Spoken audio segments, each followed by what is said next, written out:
the war had. But today, we are in danger of history being lost. Current generations know very little about the war or the people who served it. As more of our Vietnam vets pass away each day, their stories are being lost to history. Together, we can change that. The Vietnam Veterans Memorial Fund is the organization that built the wall. It works to ensure that future generations will understand the war's impact. Let's help keep the promise that the wall was built on. Never forget. Visit vvmf.org to find out how you can get involved. WGSX Lynn Haven, WTOT, W271DN Mariana, WVLQ Port St. John, Paulette Hesse, ESPN Northwest Florida. It's the Coach James Hale Show. Do you know who I am? Live and local inside the J. Michaels studio. People know me. ESPN Northwest Florida.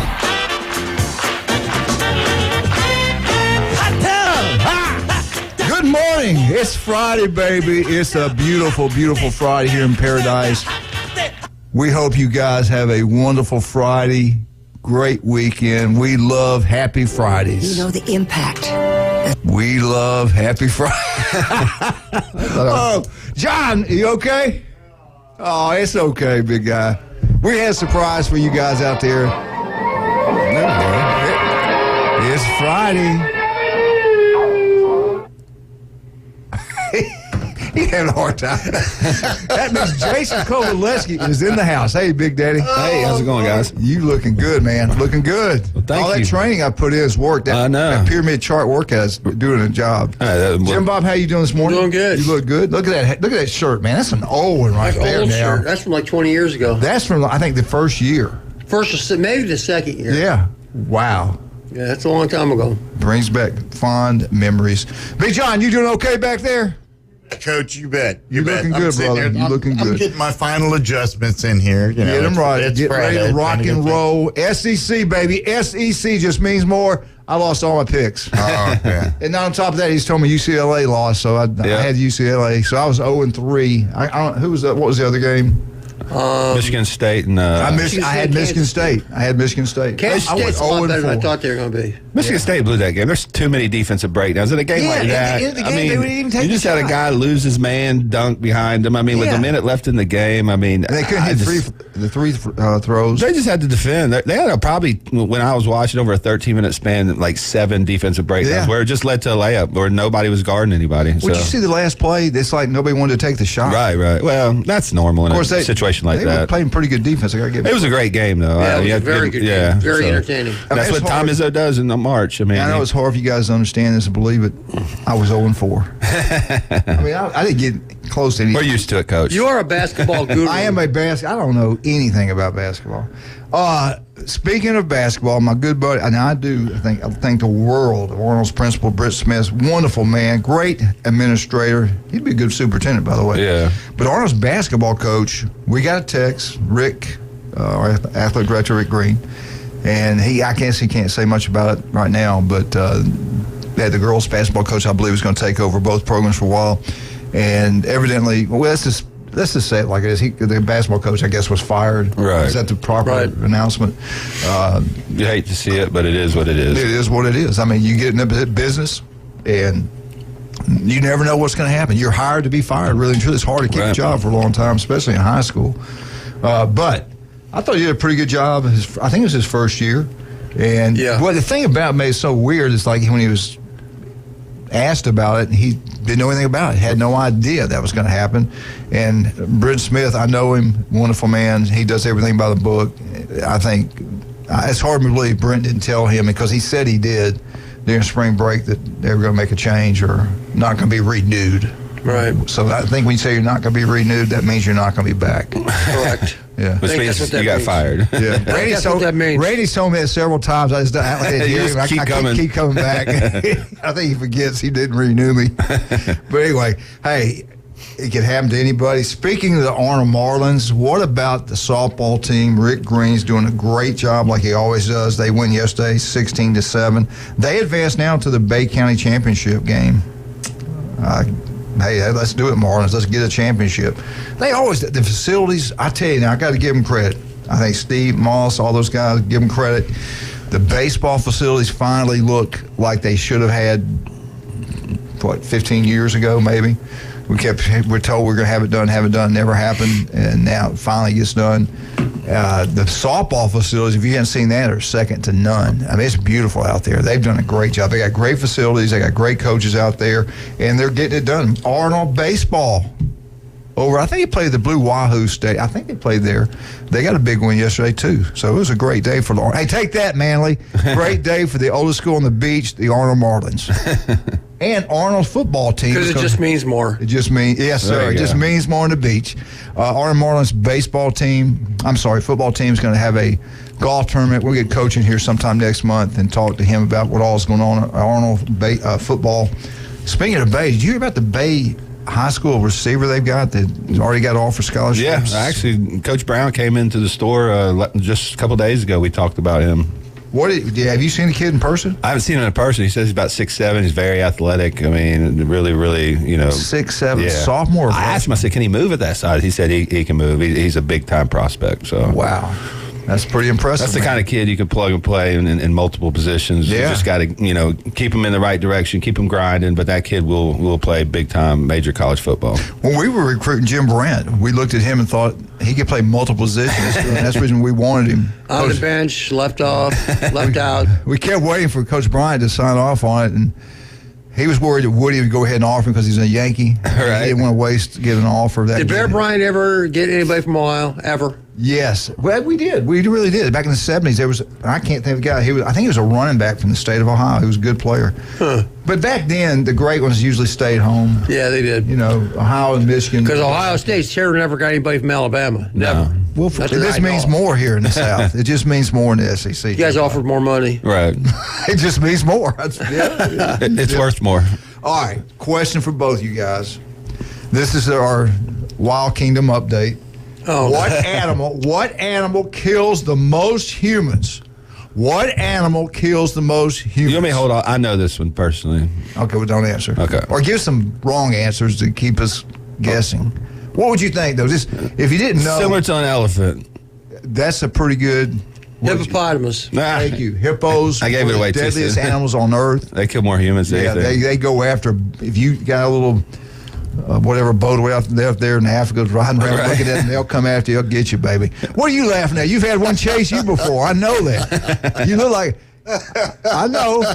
He used to ride a hippo in the Yeah. But if you've seen some of the videos, it's He raised feisty. hippos. These hippos are huge and they can swim, and when They they're in can their run, environment, brother. their jaws are like lock jaws. It's insane to watch some of these I'm videos. sure you've seen it. There's one on Facebook or whatever. One of them was chasing a lion.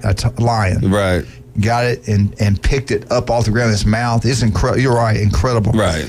The other one, they talked about sharks have killed people. Yeah. But that's not even near the top. But the number one killer.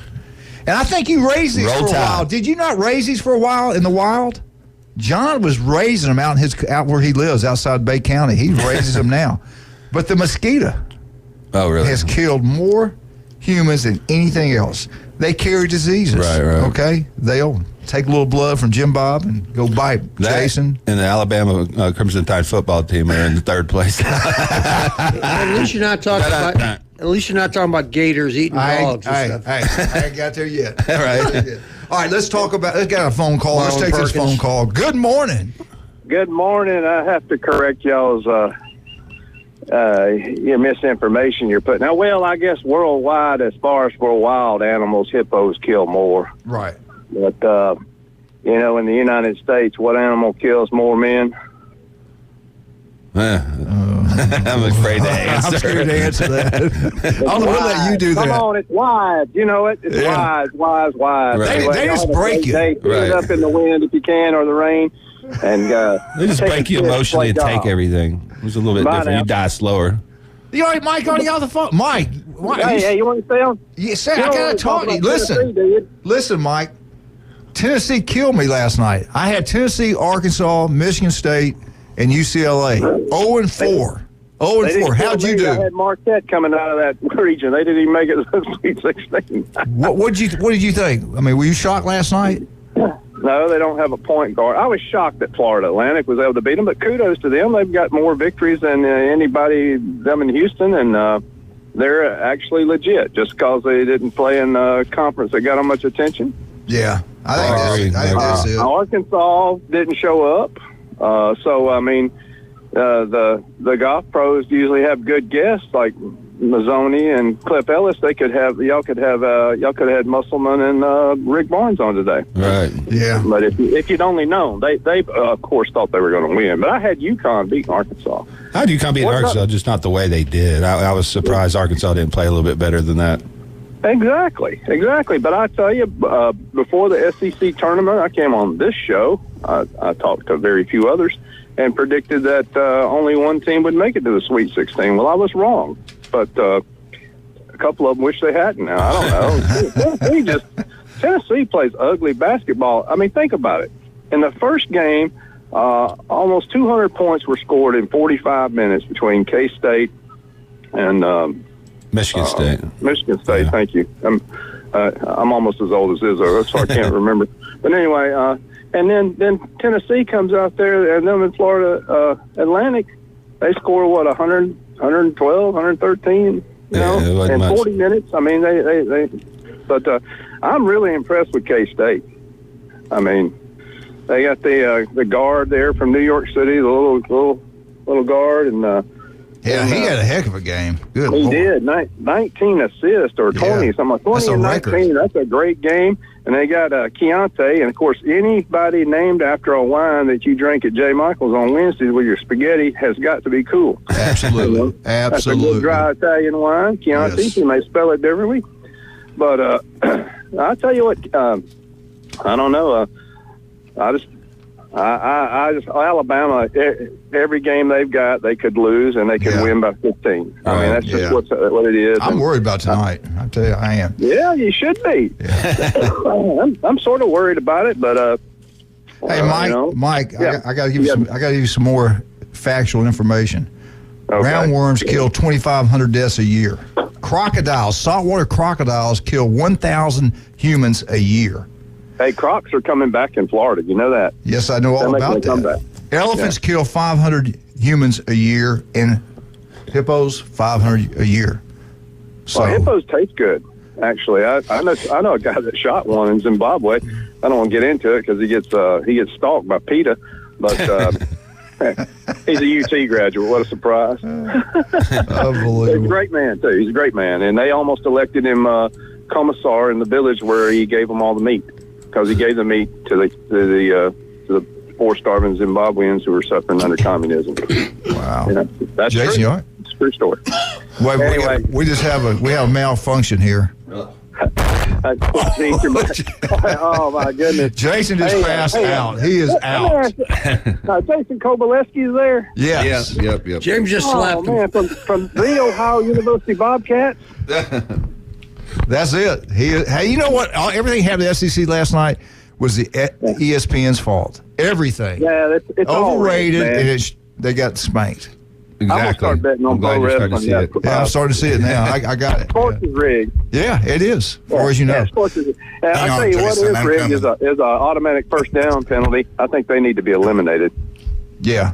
Mike, I hate to do it, bro. We got to break. You want to hang on? We got to go. roll. I do too. I'm eating my black beans without the tortilla for breakfast. All right, buddy. Let's Thank get- you. Bye now. Bye-bye. Big Mike. Big Mike. J. Michael's Restaurant. We just got through talking about having some glass of wine at J. Michael's. Hey, some great, outstanding seafood. Today's special is crisp fish, grilled fish over peppers, onions, and rice. Special sauce is incredible. You will love it. Go try it. You'll be back for more. J. Michael's Restaurant on Thomas Drive. Chuck Tucker, number one at what he does. It's like his daddy. His daddy was incredible. So is his son. South Oak Title and Closing. Companies run like you would not believe. It's incredible. The big-time realtors, they demand South Oak Title and Closing. Mark Howard, Beth Movey. Speaking of Movey, Ryan will be with us next Friday. He might try to call in today if he can. Be better. Yeah, he's got some doctor things to take care of. He told me not to tell anybody. Should we talk about it anyway? Kind of personal. Anyway. Can. No, I'm just kidding. Also, let's take a break right now and come right back. We got Jason Kovaleski. We got the man, the myth, Jim Bob Brandt.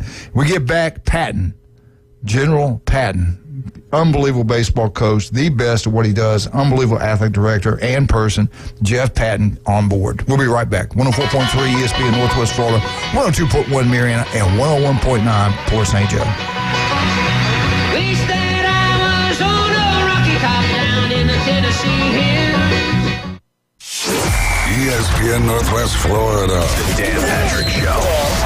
I'm surprised that nobody is interested in Lamar Jackson. And maybe it's just, I got to give up 2 first-round picks, and then I have to give you all that money. But Lamar has been injured. It's like Odell Beckham Jr. Nobody interested in OBJ. Cowboys went out, got Brandon Cooks. Okay, I guess that takes them out of the OBJ sweepstakes here. It's the Dan Patrick Show, weekday mornings from 9 till 11.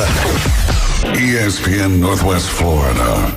Friday weather forecast is calling for partly to mostly sunny skies today, 75 to 80, light south winds. The water temperature in the Gulf is 71. Partly cloudy around 68 tonight. Partly sunny over the weekend, spotty showers and thunderstorms. Highs near 80 over the course of the weekend, light south winds. This weather forecast has been brought to you by Ellis Agency Insurance. For ESPN Northwest Florida, I'm meteorologist Tim Root. Krispy Kreme presents the Spring Minis 16 count. This includes 3 mini bouncing bunnies, 3 mini diving ducks, 3 mini daffodils, 3 mini chocolate iced donuts with spring sprinkles, and 4 original glazed donuts. The Spring Minis 16 count is available now. Celebrate spring at Krispy Kreme, next to HCA Hospital, 23rd Street, Panama City, and on the Ross Clark Circle in Dothan. Sierra here from Sip Society. We're mobile bartenders serving from a reimagined horse trailer in the Florida Panhandle and beyond. We've spent the last year remodeling and perfecting a vintage horse trailer that is now fully equipped to serve at any event. Serving anything from draft beer, wine, cocktails, and our specialty, Frosé, Sip Society elevates any event. You bring the party, we'll bring the bar. Check us out at ssmobilebar.com or follow us on all socials at Sip Society Mobile Bar.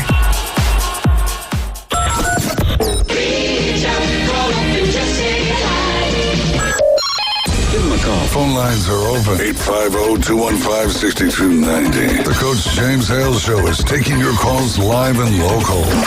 From the J. Michael Studio. 104.3 ESPN Northwest Florida.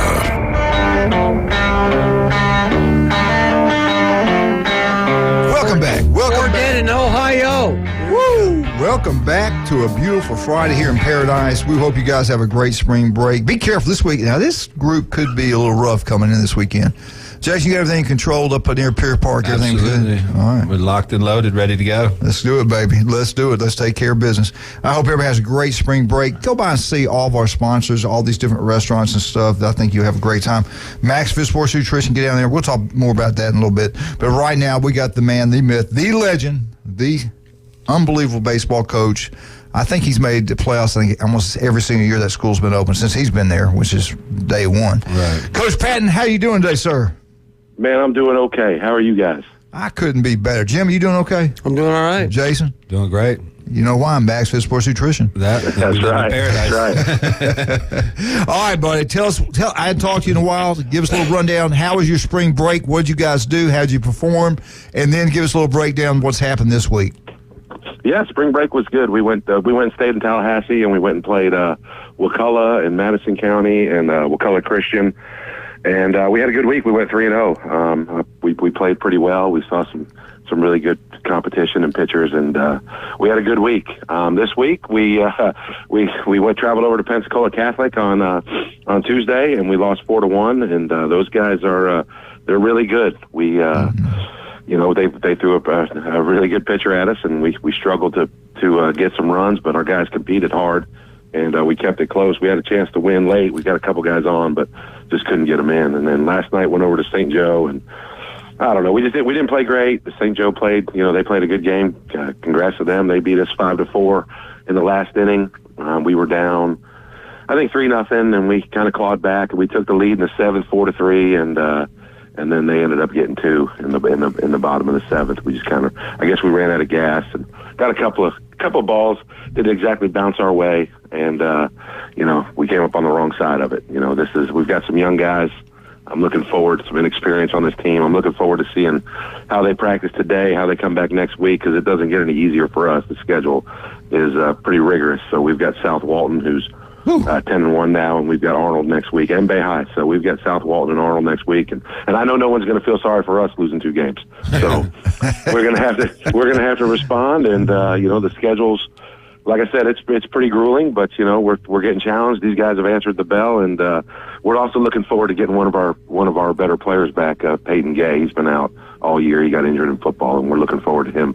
There's a good chance he'll be back next week, and that'll be a nice little boost for our offense. Back in the old days in Pensacola, Tate was really good in baseball. I think they still are. But I had a guy that played football with us at Southern Mississippi. He also played baseball in high school at Tate. Even back then, they were really good. So it just continues. Same thing like Bozeman. Every single year, you guys are good. But I want to talk a little bit about Catholic. They are like an all-star team. They are every single year. They're not in your district, are they? No, they're not. They're 3A. That's right. But okay. If you ever play at their place, that was the first time I'd ever been there. All the years I've been doing this, so it was a nice little trip for us. But they've got their state championship banners and these big billboards. And I guess in 2013 they were national champions of the year. I don't know I don't know who votes for that, but. So they've got all these state championships. So it can they do it on purpose to be a little intimidating. And I think our guys early on, I think we were trying to find our footing, and then we got into the game and realized we could play with those guys, and we had some chances, just couldn't quite get it done. That's kind of the story of our week. We've had some opportunities and just haven't quite got the job done offensively, which can be typical this time of year. You hit that little mid-season lull, and hopefully we can bounce back and get it rolling again. And this is you got a young baseball team. Usually you got a lot of guys coming back. This is a rebuilding year, really. And you guys, what are your record right now? 9-3 overall? Well, we're 9-3, and we had 2 guys returning from last year's state championship game team, and 2 starters coming back, and one of them was Peyton, and he hasn't been on the field for us yet. And Larry Street is the other one. So we've got 3 seniors, and 2 of them are getting some playing time right now. So and we've had 3 freshmen and a sophomore in the lineup, and it's been good too. Shoot, though, those guys have played well. So that's incredible. I mean, we're counting on them. So the thing is I think some people, we don't really look at it this way. I think some people kind of think this might be our rebuilding year, and if you're going to get us, this is the year to get us. Right. We should be pretty sporty moving forward. But these guys, they want their opportunity this year too. They want a shot at the end of the district tournament, and they want a shot to make the playoffs, and they think they're pretty good right now too. So we're not putting any limits on these guys. It's just we're going to have a few ups and downs as we go, and hopefully come May 1st when the district tournament rolls around, we'll be ready. We'll be ready for that kind who's of playing competition. Who all's playing really well? Give us some names who's playing pretty good for you on both sides. Well, we've got, Zach Flickcraft and Brooks Skipper are our guys. They hit 1 and 2 in the lineup, and Zach's a freshman and Brooks a sophomore. And Zach had an injury, and he can't play defensively right now. All he can do is hit. And there's a good chance he'd have been one of our better pitchers this year as a freshman. So that's a little bit of a loss too. But he should be back this summer and full go next year. But he's been our leadoff hitter this year, and he's doing a heck of a job. He hit another double last night. He's probably got about 5 or 6 doubles on the year. He's got 3 triples. He can really run. He's a super talented kid. He's one of those guys that he's one of those. He's a dude. He's a real dude, and so is Brooks Skipper. He's a sophomore, and he plays shortstop for us, pitches a little bit. So those guys at the top of the lineup really been getting the job done for us for the most part, And our pitching, Trey Power and Larry Street they've kind of buoyed us on the mound and trying to give some of these young guys a chance to get acclimated to this type of competition. All right, you've been doing this a long time, and you've been in the state of Florida, been to playoffs. You know all these committees they have and all these rules. So we're going to have to get your opinion. We've asked everybody else, and we're not going to let you slide. The pitch count, when I came out, they suspended coach for 12 months. I thought, you got to be kidding me. What was your thought? I mean, 2 weeks, to me, 2 weeks is enough, but maybe you think differently. What was your thought with everything that was going on? Well, I think, for one, I absolutely think that the punishment, or whatever you want to call it, is way too stiff and severe. I think the the National Federation and the FHSA came out with these pitch count rules, and they're they're good for the kids, player safety and all that, and I think they had the rules in, but if you violated, and there was really no way to monitor it, and if you violated, there was really no teeth to it. So I think the FHSA got tired of people, skipping by the rule, and then they just decided to go ahead and hit a fly with a sledgehammer. Yeah. And so I'm glad that they have the appeals process. I have no idea what it should be, but that it's just something we got to be aware of. I mean, it's kind of where I don't think for one second Coach Howard put any of his kids in any danger. I mean, he's a good coach. He's been doing this a long time. He knows his guys. He knows his guys better than some pitching chart does. Right. So, but they play in a different state as well. It was in Auburn, Alabama. It depends on the age and things like that. There can be some confusion with juniors because some juniors are 17 and some are 16. I mean, it's just like some freshmen or sophomores will be 15 and some will be 16. So, it's just one of those things. And it's something we monitor. We keep a pitching chart right there, and we've got someone on Game Changer, and after every game we kind of we try to figure out when so-and-so might be able to pitch again. And honestly, there's times where, the rules say he can pitch, and I'm like, no, he can't pitch. Yeah. And sometimes the rules say he can't pitch, and I'm like, man, that's crazy.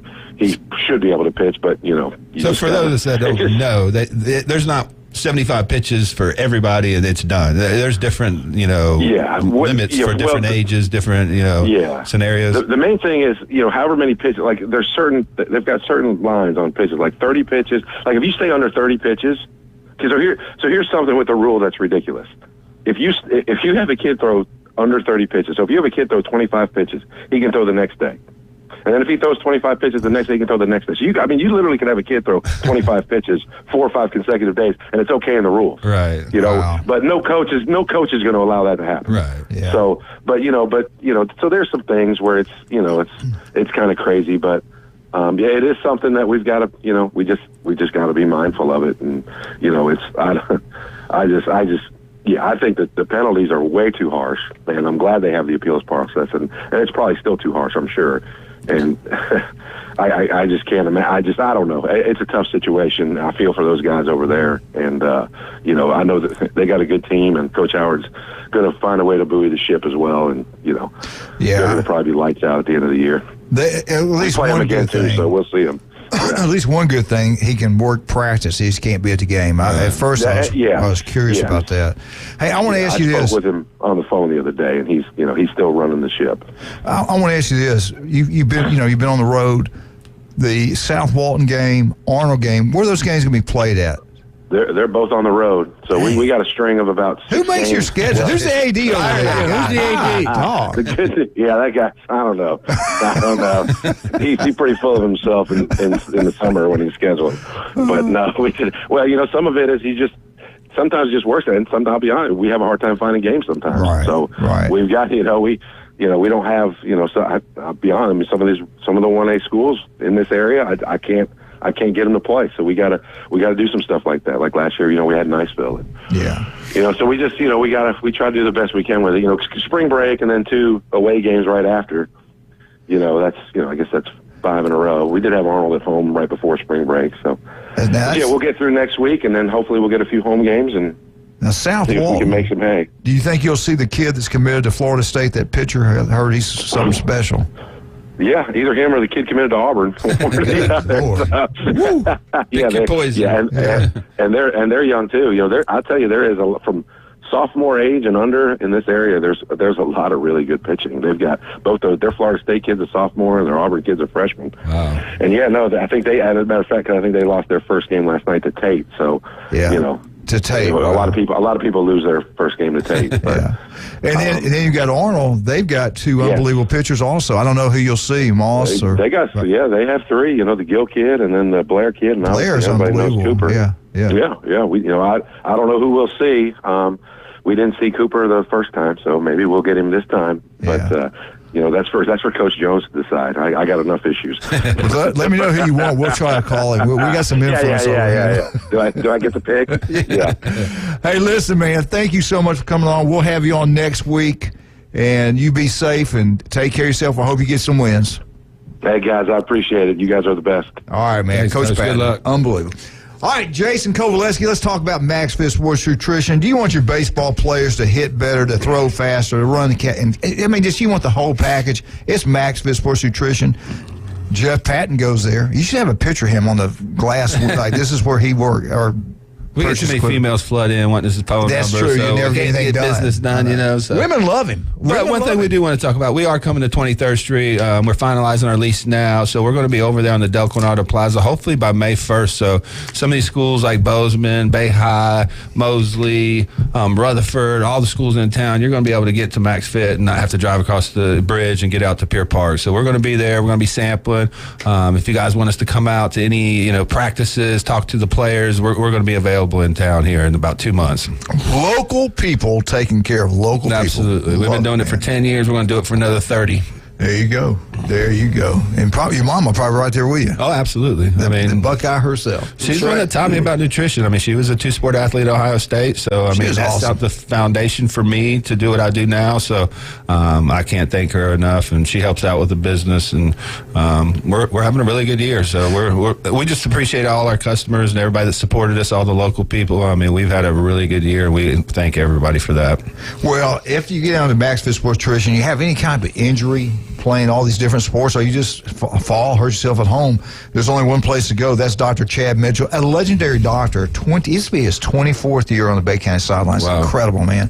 He's been taking care of athletes for a long time. He knows what he's doing. He is the best. And you can also listen to him every Monday morning right here on ESPN Northwest Florida. But go see Chad if you have any type of injury whatsoever. He's incredible. El Rodeo Tequila Bar and Grill.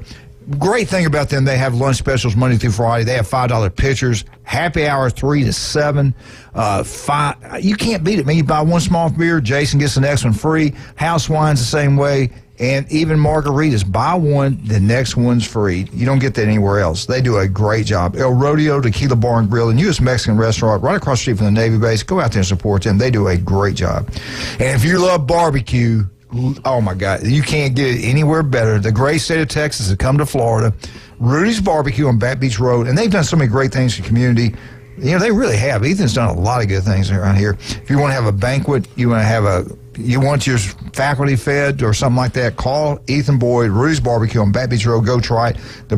Jason, you love it. I eat it probably 3 times a week now. I get the brisket, new potatoes, sweet corn, or their Rudy's beans, and it's a healthy meal. It's something that, you get good proteins, balanced, fats and carbs. So, you can eat really good over there. I love the turkey. I love the turkey plate, turkey sandwich. I'm hooked on the brisket. I like the turkey, too, so you got a lot of options, but, I love the brisket. It's my favorite. Great food, great atmosphere, 350-seat brand new facility.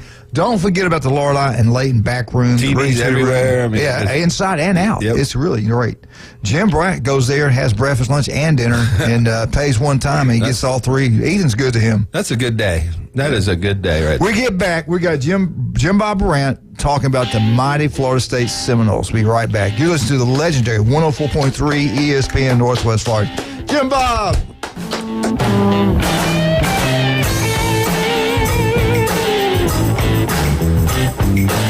ESPN Northwest Florida presents Wrestling Against Cancer, number 8. Come see premier professional wrestling with the American Machine, Chief Little Bear, Mr. 850, and exciting women's wrestling with Raven Knight and T-Games. Saturday, April 29th, Wrestling Against Cancer, number 8. Number 8. At the Bay Haven Charter Academy in Panama City. Doors open at 5:30, bell time 6:30. Proceeds benefit Donna Duncan. More information, ESPNPC.com. Hi, this is Matt Lewis with Reliable Hydraulic Solutions. We offer comprehensive diagnostics and repair service for all types of hydraulic units, such as hydraulic and pneumatic cylinders, hydraulic pumps, motors, and valves, as well as a broad range of hydraulic hoses and O-rings. Give us a call at Reliable Hydraulic Solutions at 850-326-3000 for any of your hydraulic needs. Or come see us on Commercial Drive off Jinx Avenue in Panama City. Hi, it's Coach James Hale. Keeping your car looking great is easy as 1, 2, 3 at Blue Sky Express Car Wash. By joining their monthly wash club, you'll get the best bang for your buck. And just 2 car washes, your monthly membership pays for itself. Don't miss the summer deal where all your monthly memberships are 50% off on your first month, starting at $9.99 a month. Become a member today at Blue Sky Express Car Wash on Bat Beach Road, right next to Home Depot. Tell them Coach Hale sent you.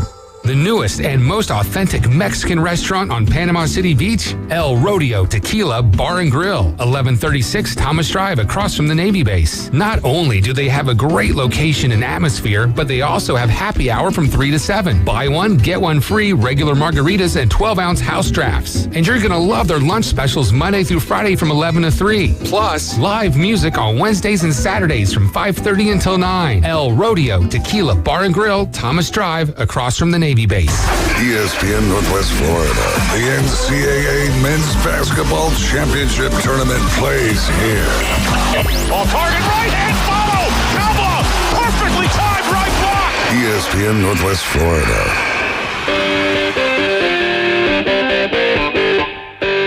Florida State, Florida State, Florida State. Woo! You didn't tell me you went in Florida State. Jason, help me. Florida State, Florida State, Florida State. Woo! It's Friday.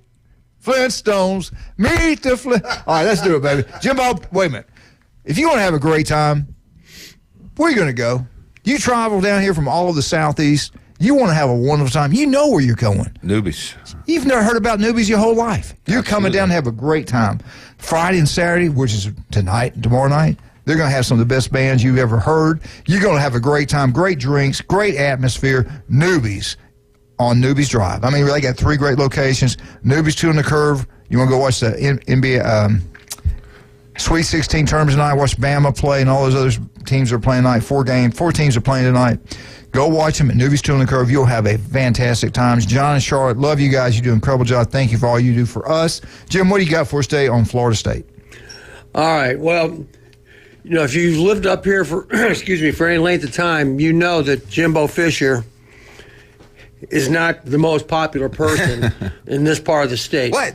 All right? Shocking. And then you always hear, well, the only reason he won with Bobby Bowden's players, okay? He won with Bobby's players, all right? That's the mantra that you hear all the time. So me being a coach and a teacher and a former coach, I'm saying, I'm going to try to dig into this a little bit and just see, right? So because I don't remember exactly when Jimbo Fisher was at Florida State. Jimbo Fisher was the head coach at Florida State from 2010 through 2017. All right? So I looked back. I said, well, how did Bobby Bowden do in his last 4 years at Florida State? Bobby Bowden's last 4 years at Florida State were 2006 to 2009. He was 7-6 3 times, 9-4 one other time. This is Bobby Bowden. Right.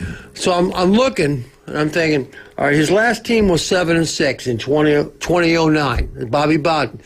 And you can't talk bad about Bowden in this part of the state because he's You're like right, or on this show. Or on the show. And I'm not talking bad. I'm just saying, these are just the facts. Okay, with those same people, 1 year later, Jimbo Fisher went 10-4. Okay, then he went 9-4. Then he went 12-2. So where does Bobby's players leave It was off? Bobby's culture, okay? It was And a where culture. does Jimbo Fisher's players take in? And I'm not trying to defend anybody or accuse anybody, but I just think that that's not fair. And to me, if I'm a fan, I don't care if Ohio State's winning with Urban's players or Brian Day's players. Right. I don't matter. I don't care. Just I want them to win. Right. So, you know, when people say, well, Jimbo Fisher can't coach because he only won with Bobby's players, well, if you look at the numbers, then I don't know how true that is because they didn't do anything with Bobby Bowden his last 4 years. They were 7-6, 3 years. Okay, all 3 right. out of So 4. Jimbo was there 4 years, correct? No, Jimbo was there 7 years as head Was it coach. 7 years?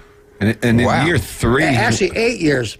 And in year 3, he won I a didn't national realize that. title. Not No, year 4. 4. So Yeah. So here's you have Jimbo. 3 recruiting classes. That's right, of Bobby's players. 3 years of Bobby's players. Then look at after Jimbo left, his players, what he left at Florida State. Well, then I get what you're saying.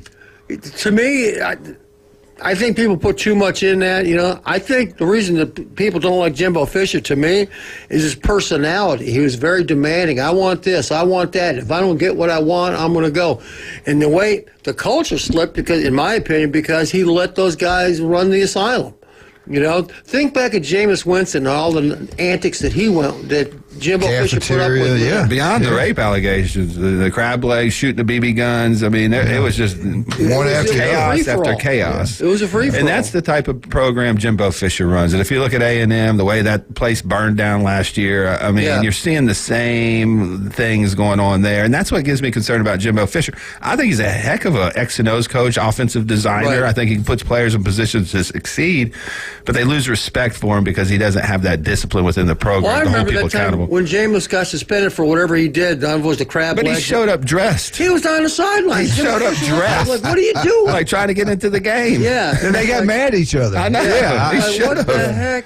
Jameis is like a 12-year-old kid in a 25-year-old man's body. Right. I mean, he has no concept of discipline or accountability. So, from a record point of view, that you want with somebody else's players, to me, doesn't really hold water that much. It really doesn't. Unless Jameis Winston was Bobby Bowden's player, then he won with his players because that quarterback position is the reason they won. I mean, they had a lot of talent at wide receiver. They had a decent defense. In a 3-year period from the year that they were national champs in 2013, they were 14-0. Then they were 13-1 the next year and got killed by Oregon in the Rose Bowl. Oh, yeah. And then they went 10-3 the year after that. So they were 37-4 in 3 years. I remember that Oregon game because I'll take that. And none of that had to do with Bobby Bowden. Nothing. Remember the Oregon game because everybody thought Florida State was invincible. They were going for back-to-backs. They went in there, and Oregon absolutely just killed them. And from then on, and you remember that program. When they told Urban Meyer to score, he goes, they got beat what? I know. He goes, I better get going here. I got to go. Right. But from that game on is when you started seeing the cracks in the armor, altercations with the fans in the stands in the next year. That game right there probably put Florida State back about 10 years. Yeah. I mean, it was amazing. So, I keep hearing that and reading that, he won with Bobby's players. To me, it's not really. That was a terrible day in college football that day. That was awesome. That was a terrible day. Go Buckeyes. You know what happened? You know what happened that night? Yes, 85 yards to the heart of the South. When you were crying. Yeah, Zeke. Who's this Zeke guy that nobody on ESPN knows his name? Unbelievable. Who's these Bosa guys? We had all of our linebackers out. Oh, I don't even want to hear that. We were tired. Cardell Jones, the backup quarterback. We couldn't tackle. Broke the neck of that Landon Collins, who's the safety. That's what we got downside. We had every opportunity in that game, every opportunity in the world, and Lane Kiffin was calling plays. We kept trying to throw just run the ball and make first downs, kick field goal. Your quarterback makes a better decision in the end zone than it's a touchdown instead of an interception. That reverse pass at the end of the first half was the difference in the game. Dynamic of the game because that got us within one possession. And Alabama had dominated the first quarter and a half. We looked a little nervous in the game. It took us a quarter. Run Derrick Henry. Yep. Jared, you're right. Well, I said the same thing. We were watching the game together. I said, why do they not run him every play? Right. You can't tackle him. Yeah. Well, and they couldn't. And they quit running. Nobody. Lane Kiffin. They kept bringing Yeldon in, too. Ball. I mean, they were splitting carries with Yeldon. Yeah. I didn't understand that. I think that's the day Kiffin got fired. You did what you did say. Even then, I thought it's a difference in the whole ball game. If we could have stopped it, even held them to a field goal, I think we'd been okay.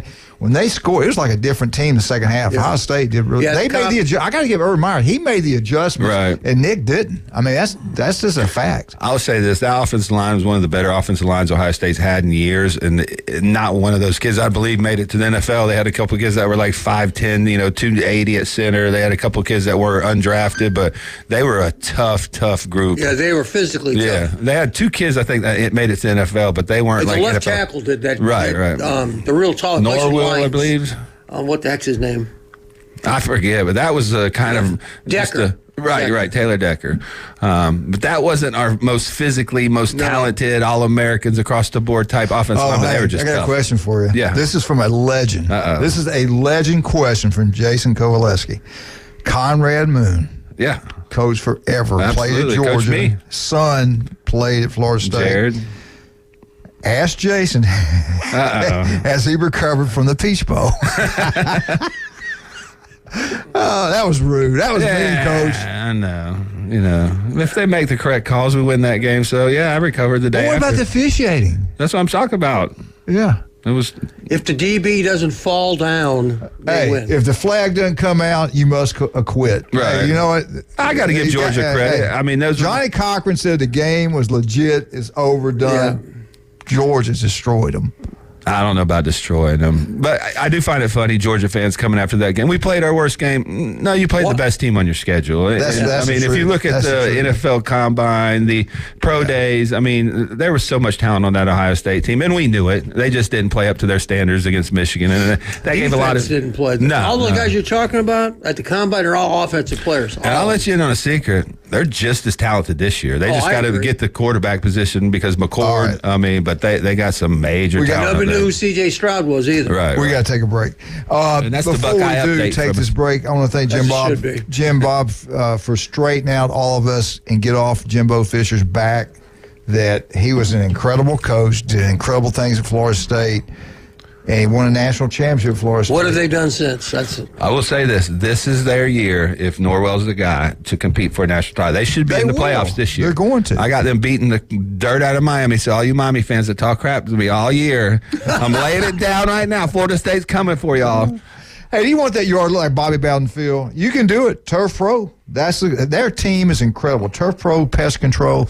They'll take care of everything out there. They do an unbelievable job. They do it at our house. Everybody out through Bay Point, they're working there. Their trucks everywhere. Give them a call. Patrick and his team does a great job. Turf Pro Pest Control, #1. Not even close, man. It's not even debatable.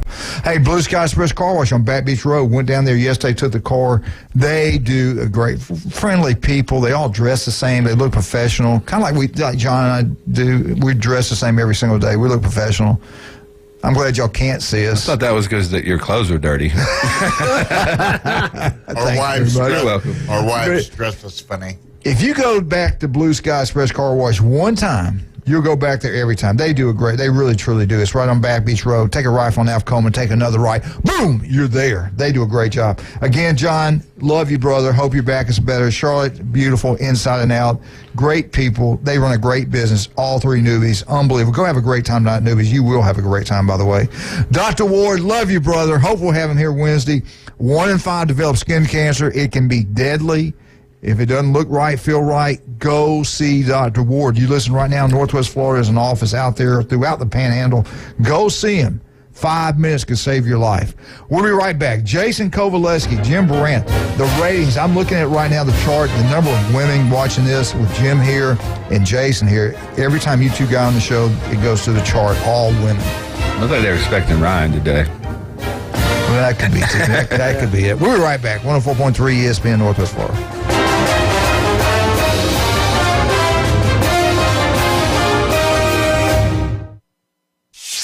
ESPN Northwest Florida.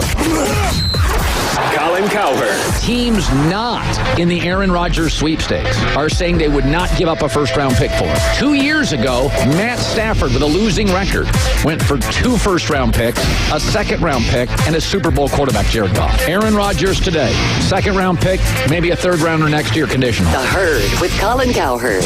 Weekdays, 11 to 1, ESPN Northwest Florida. Friday weather forecast is calling for partly to mostly sunny skies today, 75 to 80, light south winds. The water temperature in the Gulf is 71. Partly cloudy around 68 tonight. Partly sunny over the weekend, spotty showers and thunderstorms. Highs near 80 over the course of the weekend, light south winds. This weather forecast has been brought to you by Earthworks of Northwest Florida. For ESPN Northwest Florida, I'm meteorologist Tim Root. Hi folks, it's Tracy with Tracy's Fine Jewelry and Coin and Bullion Reserves. Did you know that we do more than just sell some of the finest jewelry in town? We can engrave on your wedding band, locket, Yeti cup, or almost anything. Need your watch battery changed? We can do that too. Our expert will even evaluate your coin collection. And of course, we always pay top dollar for your old gold and silver jewelry. See See, there's a lot more to Tracy's Fine Jewelry than a lot of pretty sparkly things. Come and see us today at Tracy's Fine Jewelry. Sykes Concrete has been in business in this area since 1947, and 3 generations later, they're still going strong. See Sykes Concrete for dirt, sand, rock, and concrete. They can handle any size job from the smallest to the largest. Sykes Concrete pays CDL truck drivers some of the highest wages in Bay County, making $50,000 to $75,000 a year, including holiday and vacation pay, plus health insurance. See Hugh Sykes at Sykes Concrete, 8030 Highway 77 on the right, just north of Southport Elementary School. Now back to the Coach James Hale Show. I'm not prepared. I really am not prepared at all. I hope you won't judge me on one email I sent 10 years ago. My apartment smells of rich mahogany. Live from the J. Michael Studio. Now that's a spicier food demo! 104.3 ESPN Northwest Florida.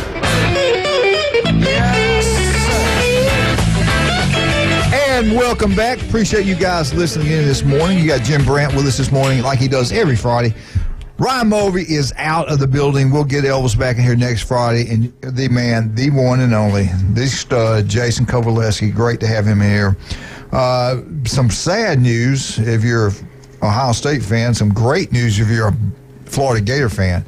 Ohio State, number one player in the nation as far as receivers are concerned, Jeremiah Smith, commits to Ohio State back in December. Unbelievable football player out of the great state of Florida. He took an unofficial visit to Florida, and I watched a little bit of the video. He was with that 5-star quarterback. Who is it, Langway or something like that? I'm not the 5-star quarterback. They were buddies hanging out at practice at Florida, and they both put on the Gator uniform. And not only they put the Gator uniform on, they wore the old orange Gator uniforms with orange pants. I started thinking, is Coach going to change up the colors a little bit more? Because Charlie Pell was there. Florida always wore those orange helmets, orange jerseys. Coach Berger comes in and goes with the blue shirts and the white pants. So anyway, I guess they're going to use all their combinations in the coming season. Right. But what are you guys concerned whatsoever if he gets to be a hang out with that guy and all of a sudden he decides, I'm going to go with this 5-star quarterback because I can play early at Florida and he's going to play early. We're going to be the superstars for the Florida Gators. I go Ohio State, I might have to wait a year. And who's the quarterback at Ohio State? We don't even know who the quarterback is right now. That's all recruiting talk. What do you guys think happens? You think he's going to stay with your guys? I think there's a good chance, but anytime you get a Florida kid committed that early, he's just interested in you. I mean, you don't count on him being there because he's going to be wooed by Florida State, Alabama, Georgia. So it's going to be a long process. But the one thing that Ohio State has going for him is Brian Hartline. He is the number one recruiter in the country at any position. He puts these kids in the NFL. I mean, 5 first-round picks over the last 3 years, I believe it is. He's got the 2 top rookies in the NFL this year. Jared McLaurin caught over 1,000 also. You got the number 1 receiver in the draft coming out this year. Next year, you're going to have 2 of the top 3 NFL wide receivers coming out in the draft. Marvin Harrison Jr. is probably the best receiver I've seen at Ohio State physically. I mean, 6'4", route running. His dad was an NFL Hall of Famer. So these kids go there to get developed by Brian Hartline. And until I see him lose a recruit like this, I can't be too worried. Even if we do, look at that wide receiver room. I mean, it is stacked. And there's not enough balls for these kids right now. They're not going to play till their sophomore, maybe junior years because they have so much talent. But until I see Brian Hartline lose a recruit like this, I personally don't worry. Yeah, I don't worry about it either. Like you say, even if they do, they still have good ones. And if he's really that good, he'll play. You know, I mean, that's just the reality of it. And the other thing is if he goes to Florida, Ohio State won't have to play against him unless it's in the playoffs. So, and I'll be honest, I'm not a big fan of Napier. I thought coming in, he's going to change that program. He's going to do this, that, and he's going to kill it in recruiting. And I just haven't seen it. Some of his decisions on the 4th down calls, some of this other, things, the way he lost some of his team at the end of the year, I just don't know. Now, does that mean he can't turn it around? No, absolutely not. He can recruit a little bit. They have some good coaches over there, but I just don't see it yet. And the thing about Florida, they just got into this brand new football facility. They're going to probably have to do a little bit better with the NIL deals. Georgia's behind it 100%. They're spending big time money on NIL. They got the unbelievable facilities. They had the top 3 facilities in college football voted on by recruits, okay? They had to fill a little form. The top 3 were Oregon, Alabama, and Georgia. Though, not Florida, not Ohio State. Those are the top 3. So NIL money is a big deal in this kind of stuff. Does Florida spend the big money on the NIL? I don't know. Yes. If they don't, they're going to be left behind. Everybody's getting the same page. Auburn is getting better in recruiting for them. But I think he's got to have a good year this year. But here's the thing: if you're a skill player, you're a receiver. I want to go somewhere where I know I'm going to get great coaching. We're going to have a great scheme, and we got great quarterbacks. Right. All right. Now, if he goes to Florida, I don't know. You can say all those things. That's just quarterback. Me. Right. It's like we were talking about off air. Nobody knew who C.J. Stroud was. 3 years ago, we were having the same. Well, who's Ohio State's quarterback going to be? Well, they got this guy from California. Hadn't thrown a pass in college yet, and he's going to be a top 5 pick. Yeah. And it's probably going to be the same way with whoever. This year, is Florida going to have one of them? I don't know. We'll see. Yeah, and that's the reason they got that 5-star quarterback commitment for Florida. Meeting with him, having down there at the same time, they're going around and they're recruiting their butts off. They're selling, trying to get those guys in. That receiver going to Florida to me would make more sense if Anthony Richardson was staying at Florida because he's supposed to have the biggest measurables of all time. He can run. He's also a 53% completion percentage. Yeah, so but I don't think Jeremiah Smith wants to play with that. I'd be more worried when the Miamis, Georgias, Alabamas get into the mix. I mean, those are the teams that are going to, just like Ohio State, they're going to land 5-star quarterbacks. It doesn't matter what year it is. Ohio State's going to have elite quarterbacks every time. Ryan Day is either the best or second best quarterback coach in all of college football with Lincoln Riley. He's known in the NFL. He's known to develop these guys. Before, Justin Fields and some of these guys and Haskins made it, we didn't have a whole lot of quarterbacks that made it in the NFL. They were good college quarterbacks, but they weren't getting developed at that level. Now they're getting developed at that level. You're probably going to see C.J. Stroud go number 1 overall to Carolina. That's going to be a big deal. That's going to be a big selling point for some of these other quarterbacks. You got all the receivers in the world. Why wouldn't you want to play as a receiver in that Ohio State offense? I agree, 100%. Getting back to Florida, this is his second year, and everything's a lot easier the second year. You should see big-time improvement year 2. You should. And he's got his staff finally completed. They just officially hired the receiver coach, even though they knew who it was going to be. They finally made it official. They are doing a good job in recruiting, and he's done a pretty good job getting kids to transfer in. Their schedule, they open up with Utah on the road. It's going to be different being on the road than being home. Then they got Georgia like every year, Tennessee, Kentucky, Florida State at the end of the year. Then they got to play LSU. So he's not like he's got an easy schedule.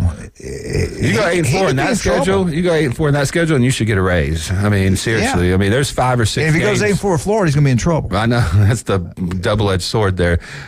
They should be better this year. I think they will be. The offense last year just didn't leave anything to be desired, to be honest. But for some reason, I just don't feel it with him. I don't feel that cohesion within the program. I don't feel like guys are fighting for each other. I feel like guys are trying to leave the program versus join it and build something great over there. Didn't we say the exact same thing, though? The last coach, it was like nobody was together. They wanted the something's off, whether it's the coach or something. It's the they're administration. like kind of Auburn fans. The Alabama fans just like them too. I'm gonna say we're winning. That's the reason everything's good right now. But to me, it's kind of like Auburn. You got to win at Florida. You got to win big at Florida. Look what Urban Meyer did. Look what Steve Spurrier did. They're not going to be happy and satisfied. Why did Spurrier leave? That's why he left, because it was so unrealistic. Just in my unprofessional opinion, it looks like they haven't embraced NIL like some of these other schools. I mean, I was thinking not that they're not doing it, but like when Alabama, Georgia, Texas, as soon as Miami booster down there. As soon as the rules changed, they hit the ground running. They had all their things in place. It looks like Florida's trying to catch up in that. And as you know, recruiting is the lifeblood of any program, and if you don't get big time recruits, especially in Florida where you have all the recruits in the world to recruit from, I just don't know, man. I have to see it this year. They got to be much better. One of the things that drives me nuts about Napier is this call it the downs. I mean, he puts his team in terrible positions sometimes with these 4th and 1s inside your 30 and all this other analytics stuff. He listens to Lane. Yeah, him and Lane are very, very similar. So I think this is a huge year for Napier because you got it rolling at Florida State. Cristobal's recruiting on a level with Alabama and Georgia. you don't want to be that third program in Florida. I mean, you're going to be battling for recruits that you don't want. Look at Rob. But they need a big year this year. Rob, you just won yourself whatever you want. You know, you got anything you want. You are in good graces. I think my number's blocked. I've been trying to call in and look after Monday. Yeah, talk to the man behind the John's hiding from you back there. He know you're going to show up. The only number we block is Michigan Eddie's. Yeah. Hey, we were, how did you handle these two bad-mouthed Florida State football programs? Well, that was when I was trying to call in, and I come all the way out here from in town to talk about, Jimbo. He had to be able to he is a very smart and intelligent and can teach, because you look at Ponder went and got drafted in the first round. You had E.J. Emanuel that got drafted in the first round. And so, I think the problem is it's his discipline. Exactly. At the schools. And I just don't see Texas A&M going much further than what they went last year, because it's the same exact problem. We heard all kind of rumors. We talked to Ethan Boyd about it. He graduated from there, keeps up with everything. We heard all kind of rumors. They had problems in the locker room. You heard, you don't know if anything's true or not. You heard all kind of different stuff. And 26 of the players left? I think like 26, 27 players left. The greatest recruiting class in the history of college football. Most of them are gone. But we were hearing rumors before the season last year, and everybody kept wondering, why are we picking against A&M? Why are you not more on board with them winning a title this year? This is their year. They had all that freshman talent, and they came in and went, 4-7 or 4-8 or something? 5-7. 5-7. Remember, all the thing with Saban, him and Saban getting after each other. And then they had the coach on the sideline videoing him. These are the people that are sitting right here going to pay your NIL money, your big time money, and that's why people tend to not like Jimbo Fisher. I mean, they don't feel like he's an honest guy. You know what I'm saying? So, and he can be a hypocrite at sometimes. But that whole public fight with Saban, that was not a good look for the SEC. And I think Greg Sankey had to step in and be like, hey, y'all keep that in there. Let's give a little bit of love real quick to Max Fit Sports Nutrition. Tell everybody what's going on. So we got a couple of events coming up next week. We're going to be out at Fitness 360, the gym across from Shipwreck Island. We're going to be out sampling products, talking to people about nutrition, helping people get in shape. And then the following week we're going to be out at Sequence Fitness, sampling products. If you have a gym or you have a football team, any type of group that you want us to come out and sample, just give us a call, 850-708-3051. We'll bring products out. I got a couple IFBB fitness pros. They can talk to your clients about nutrition, about supplementation. So we get out and sample and try to talk to people directly. If you're a parent out there driving right now, you need to tell your coach. And if you're a coach, you listen. I know we got a lot of coaches listening. Listen, I'm telling you, I've known this guy a long time. You want to get your players bigger, stronger, faster. Let him come in and speak to the entire football team, basketball team, soccer team, golf, whatever sport it is, because it's not just football. You can help everybody out. Right. Bigger, stronger, faster, nutrition, what you eat, how you train. He can do these things to help you. And the good thing is we work with a number of different type of athletes. So a golfer is going to train different than a football player. A football player is going to train different than a baseball player who needs to keep that flexibility, not put on as much muscle. So we play sports. We know sports. We have a lot of knowledge on how to deal with individual athletes and the different athletes. So just come out. We got a free sample bar. If you need to call us, 850-708-3051, and we're in Pier Park North next to Dick's Sporting Goods. I'll be right back. Rob is in the building. Appreciate you, Rob, being here, taking up for Florida State. These two Yankees bad-mouthing FSU. We ain't going to have that. Anybody say anything about Bobby Bowden's going to be shot in here. We're right back. 104.3 ESPN Northwest Florida, 102.1 Mariana, 101.9 Port St. Joe.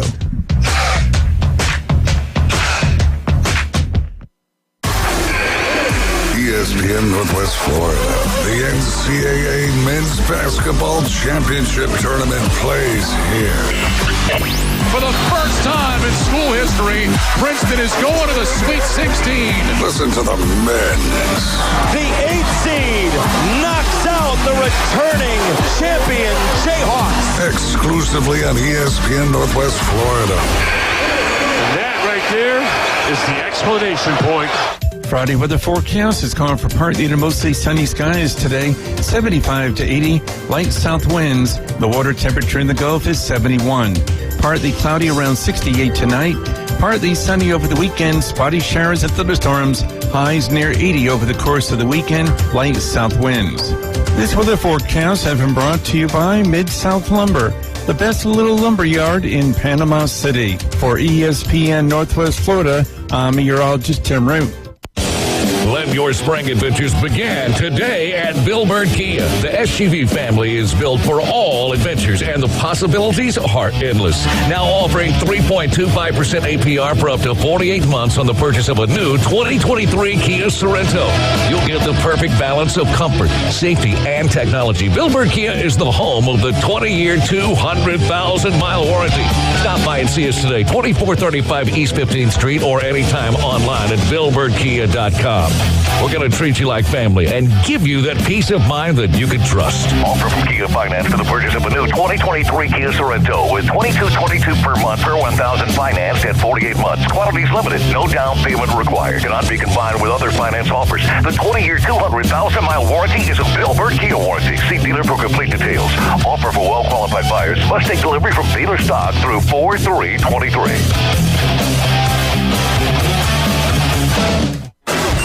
WGSX Lynn Haven, WTOT, W271DN Mariana, WFieldQ Port St. John, Paula Pepsi, ESPN Northwest Florida. Put down your natural light.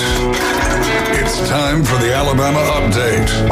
The Alabama Update, weekday mornings at 8. On the Coach James Hale Show in 104.3 ESPN Northwest Florida.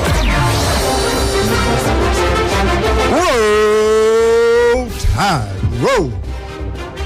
This is the Big Ten Network this morning. Rob is here taking care of FSU and Bobby Bowden. We appreciate somebody standing up for Coach Bowden.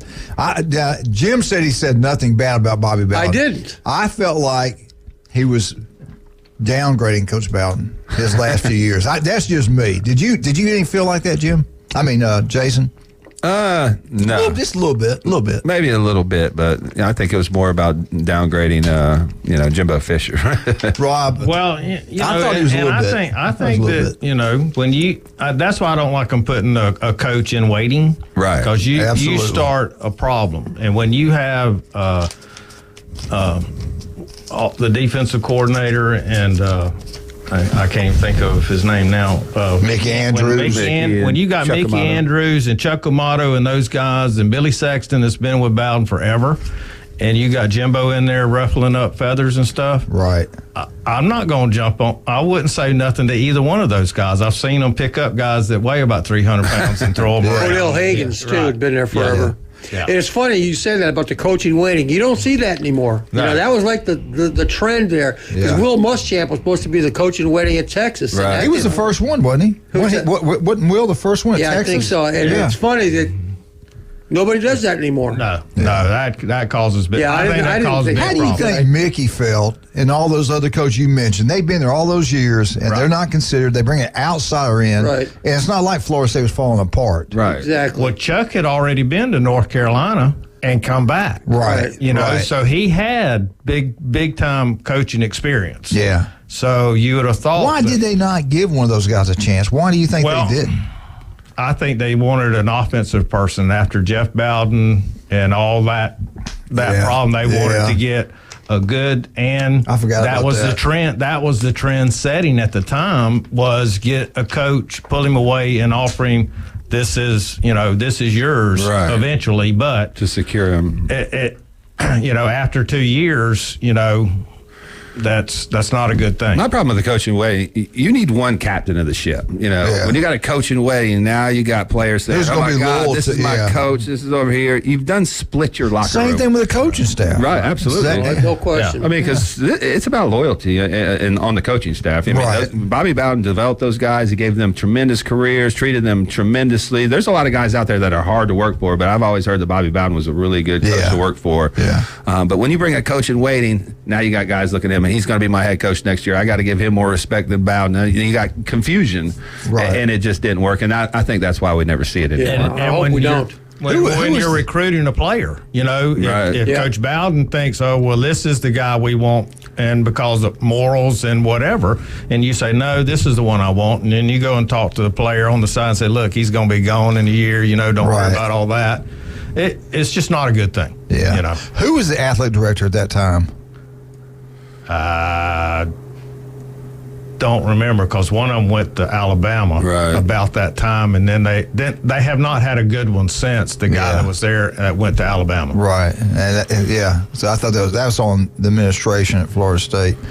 And I'll be honest with you, even though his record might not have been good at the end, I still think they should have gave him another year. I got big boosters here said no, it was time. And I do know he was kind of slipping mentally, but I think that what he's done for college football, what's one more year? That's just me. Well, it would have been 7-6, and you've been a lot further behind. I mean, honestly, I mean, at that time, Bobby Bowden wasn't, one of the, top 10 coaches in the country. He was slipping. Turn his mic off, please. I love Bobby. Look, Bobby Bowden's one of my favorite people. I met him when I was in the 8th grade. I went over and threw for him many times. They liked me as a player. I wasn't physically big enough and strong enough to be a D1 football player at Florida State. But he remembered every recruit's names. He remembered every guy in the locker room's names. He talked to you, knew your family. So I have nothing but the utmost respect for Coach Bowden, and one of the guys I love in the sport and love. You got to remember too, and I'm sure Saban gets this too. Is the older you get and you start creeping up on 70 plus, they're going to get negatively recruited by the other teams. Why would you want to go to Florida State? Because Bobby's 75 now, and Nick Saban's going to be getting that too. How old was Bobby when he was in the 80s, wasn't he? He was close to 80. He was pretty close to it. And Joe Paterno was in the 80s. He was in his 80s. Yeah. So he hung on a little too long. At the time, I think Mickey's son had his issue, had passed away. That's right. I think Mickey had kind of pulled away too, and so it was kind of a breaking up, and that's when I think that Chuck and Jimbo got into the scuffle in the locker room before a ball game about who was going to give the pregame speech and do the prayer and everything else. Wow. And Bobby's last year, he was 80. Yeah, 80 years old. I do remember Mickey had to take care of his mother-in-law. He had to take care of his son's kids. Right. And Mickey went through. It was tough. That was a tough SOB. I remember going up there to a camp. He was the secret about Florida State. We were joking around and we were doing little voices, like we were trying to emulate his voice, and he was standing right behind us and he tore into me. He made me run the field before practice for like an hour, and I was like, God. They would say about Mickey. He said he'd get in a kid's face and say, I want to know who recruited you. Right. He got in my face, and I was only 15 at the time. I about crapped my pants, to be honest. Listen, he had foam coming out of his mouth. When I grew up, everywhere. We used to listen to the radio. You didn't have all those games on TV, so you listen to radio. Mickey he could play, man. He was a physical football player. He was good at Bama. Yeah. He was good at Bama. Yeah, I went to some of his coaching clinics that they had, and he was a super, super nice guy, and that's what But when it was time to come, you didn't cross him, and that was good. It was love. He knew how to tear you down and bring you back up, put his arm around you, and hug you and tell you he loved you. But you think about him. All those years, Florida State, you watch, I don't care what the score was, but you watched the game. When he was the defensive coordinator, they flew to the football and they hit you. They would hit you, man. I remember the Sugar Bowl when Florida State played Ohio State. I went over there thinking we had a chance, and I think they beat Joe Germain into the ground. I think there was an ambulance that came on the field about the third quarter, and that was one of the most physically dominated games I've ever seen by a defense. But the thing about Mickey Andrews, he was able to be hard on them kids, but they loved him because they respected what he was doing for them. They knew he was trying to get them better. Nowadays, there's no way the Mickey Andrews of the world just exist. You can't be hard on kids anymore. The kids just transfer out. Right. Yeah. But the players loved him. And growing up, you knew your coaches, you would go out and it's the bad words to use now, but a kid would go out and kill for the coach. They would protect him. You didn't say anything bad about your coach, and you'd go out there and fight on the field and leave your heart out there on the field for that coach. You were really playing for a coach. You weren't playing for a school. You weren't, you were playing for your coach, and that's, that was the respect and the love that it was as a family, and that's why sports is such a great aspect for kids growing up now. All right, we get back. We're going to do our Stevenson Air Conditioning Bama updates Friday. We can change things up on Friday. We'll do a little bit of Bama. We'll talk a little bit of Auburn and everything else. And I'm looking for somebody that that can paint a house that's really, really wants to give somebody a free deal. You notice he said free. He didn't say good one. He didn't say good. Yeah, he said free. He's going to want this done free. You know that. You'll need to call someone else. I'll give you a donut. That you brought in. Yeah, that you brought in. There you go. Hey, listen, seriously, Stevenson Air Conditioning, love Jason. Again, family-owned, locals helping locals. It's not a national company. It's a family-owned company. They do an incredible job. They got great workers. Stevenson Air Conditioning. It breaks down anytime, day or night. They'll be out there for you to get it straightened out. They are incredible.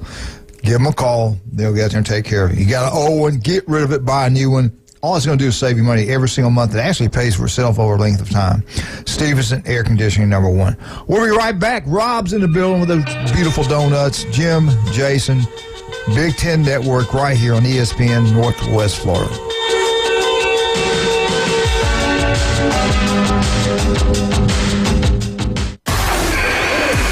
ESPN Northwest Florida. The NCAA Men's Basketball Championship Tournament plays here. Off target, right hand follow. Alba, perfectly timed right block. Listen to the men. And the Tide are up 17. March Madness continues. And that'll do it. The Knights have slain the Dragon. Exclusively on ESPN Northwest Florida. Three, top of the key. Got it. Cloudy weather forecast is calling for partly to mostly sunny skies today, 75 to 80, light south winds. The water temperature in the Gulf is 71. Partly cloudy around 68 tonight. Partly sunny over the weekend, spotty showers and thunderstorms. Highs near 80 over the course of the weekend, light south winds. This weather forecast has been brought to you by Ellis Agency Insurance. For ESPN Northwest Florida, I'm meteorologist Tim Root. As a realtor, it's important who you choose as your title company. May we suggest South Oak Title? Their offices are modern, comfortable, and state-of-the-art. South Oak Title can close transactions in any location in Florida, Alabama, and Tennessee. Their free mobile app allows realtors to deliver a net sheet in seconds. They provide mobile closing services to accommodate buyers and sellers. Their offices are beautifully decorated, state-of-the-art, complete, safe, and secure. South Oak Title, creating a better title and closing experience through technology and tailored service. Visit them online at southoaktitle.com. Living on the Gulf Coast, we have beautiful beaches, clear water, and amazing marine life. Want to bring a piece of the ocean into your home or office with an amazing aquarium? Gulf Coast Aquarium, the area's only certified Platinum CCHEM dealer. Their staff are all certified CCHEM specialists. Gulf Coast Aquarium can install, design, maintain, and finance your own piece of the Gulf. Gulf Coast Aquarium, powered by CCHEM, with over 40 years as a U.S.-based manufacturer of quality aquarium products. Online at GulfCoastAquarium.com. Gulf Coast Aquarium, where it's more than just a tank. Tiger fans, join us weekday mornings at 8:15. It's the Bay Point Golf Auburn Update on the Coach James Hale Show at 104.3 ESPN Northwest Florida.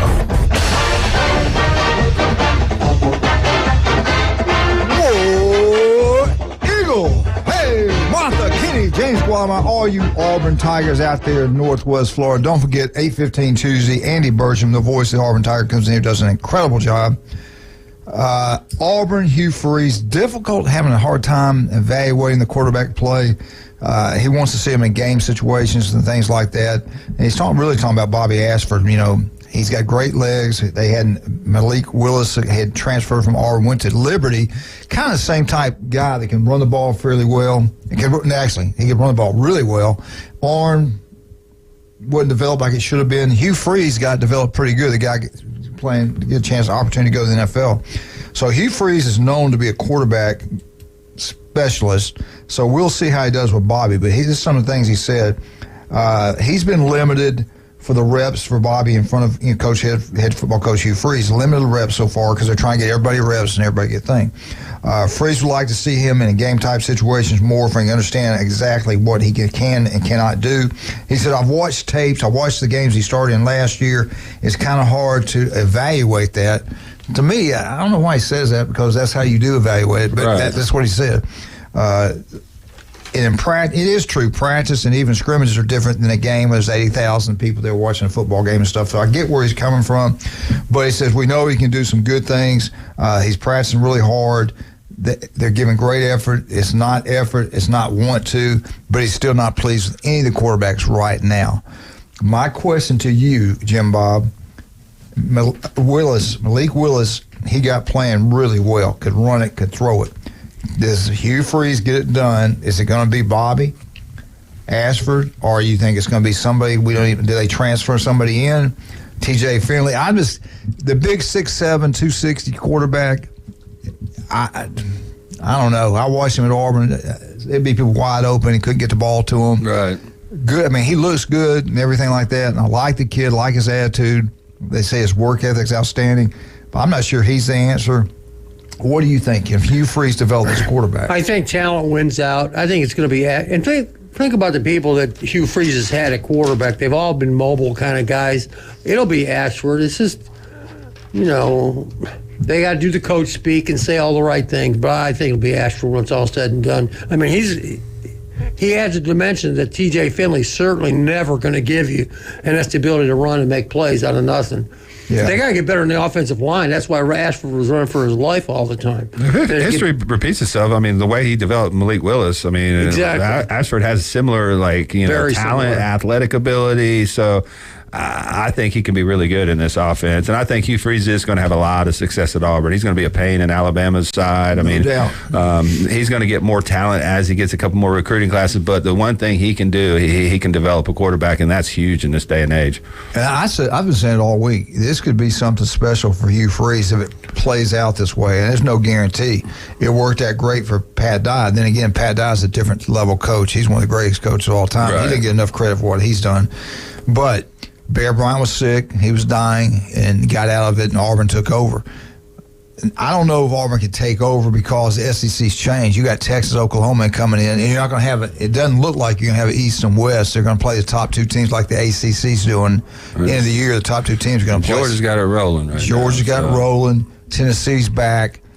And then LSU's got – I think LSU's going to get it rolling again too.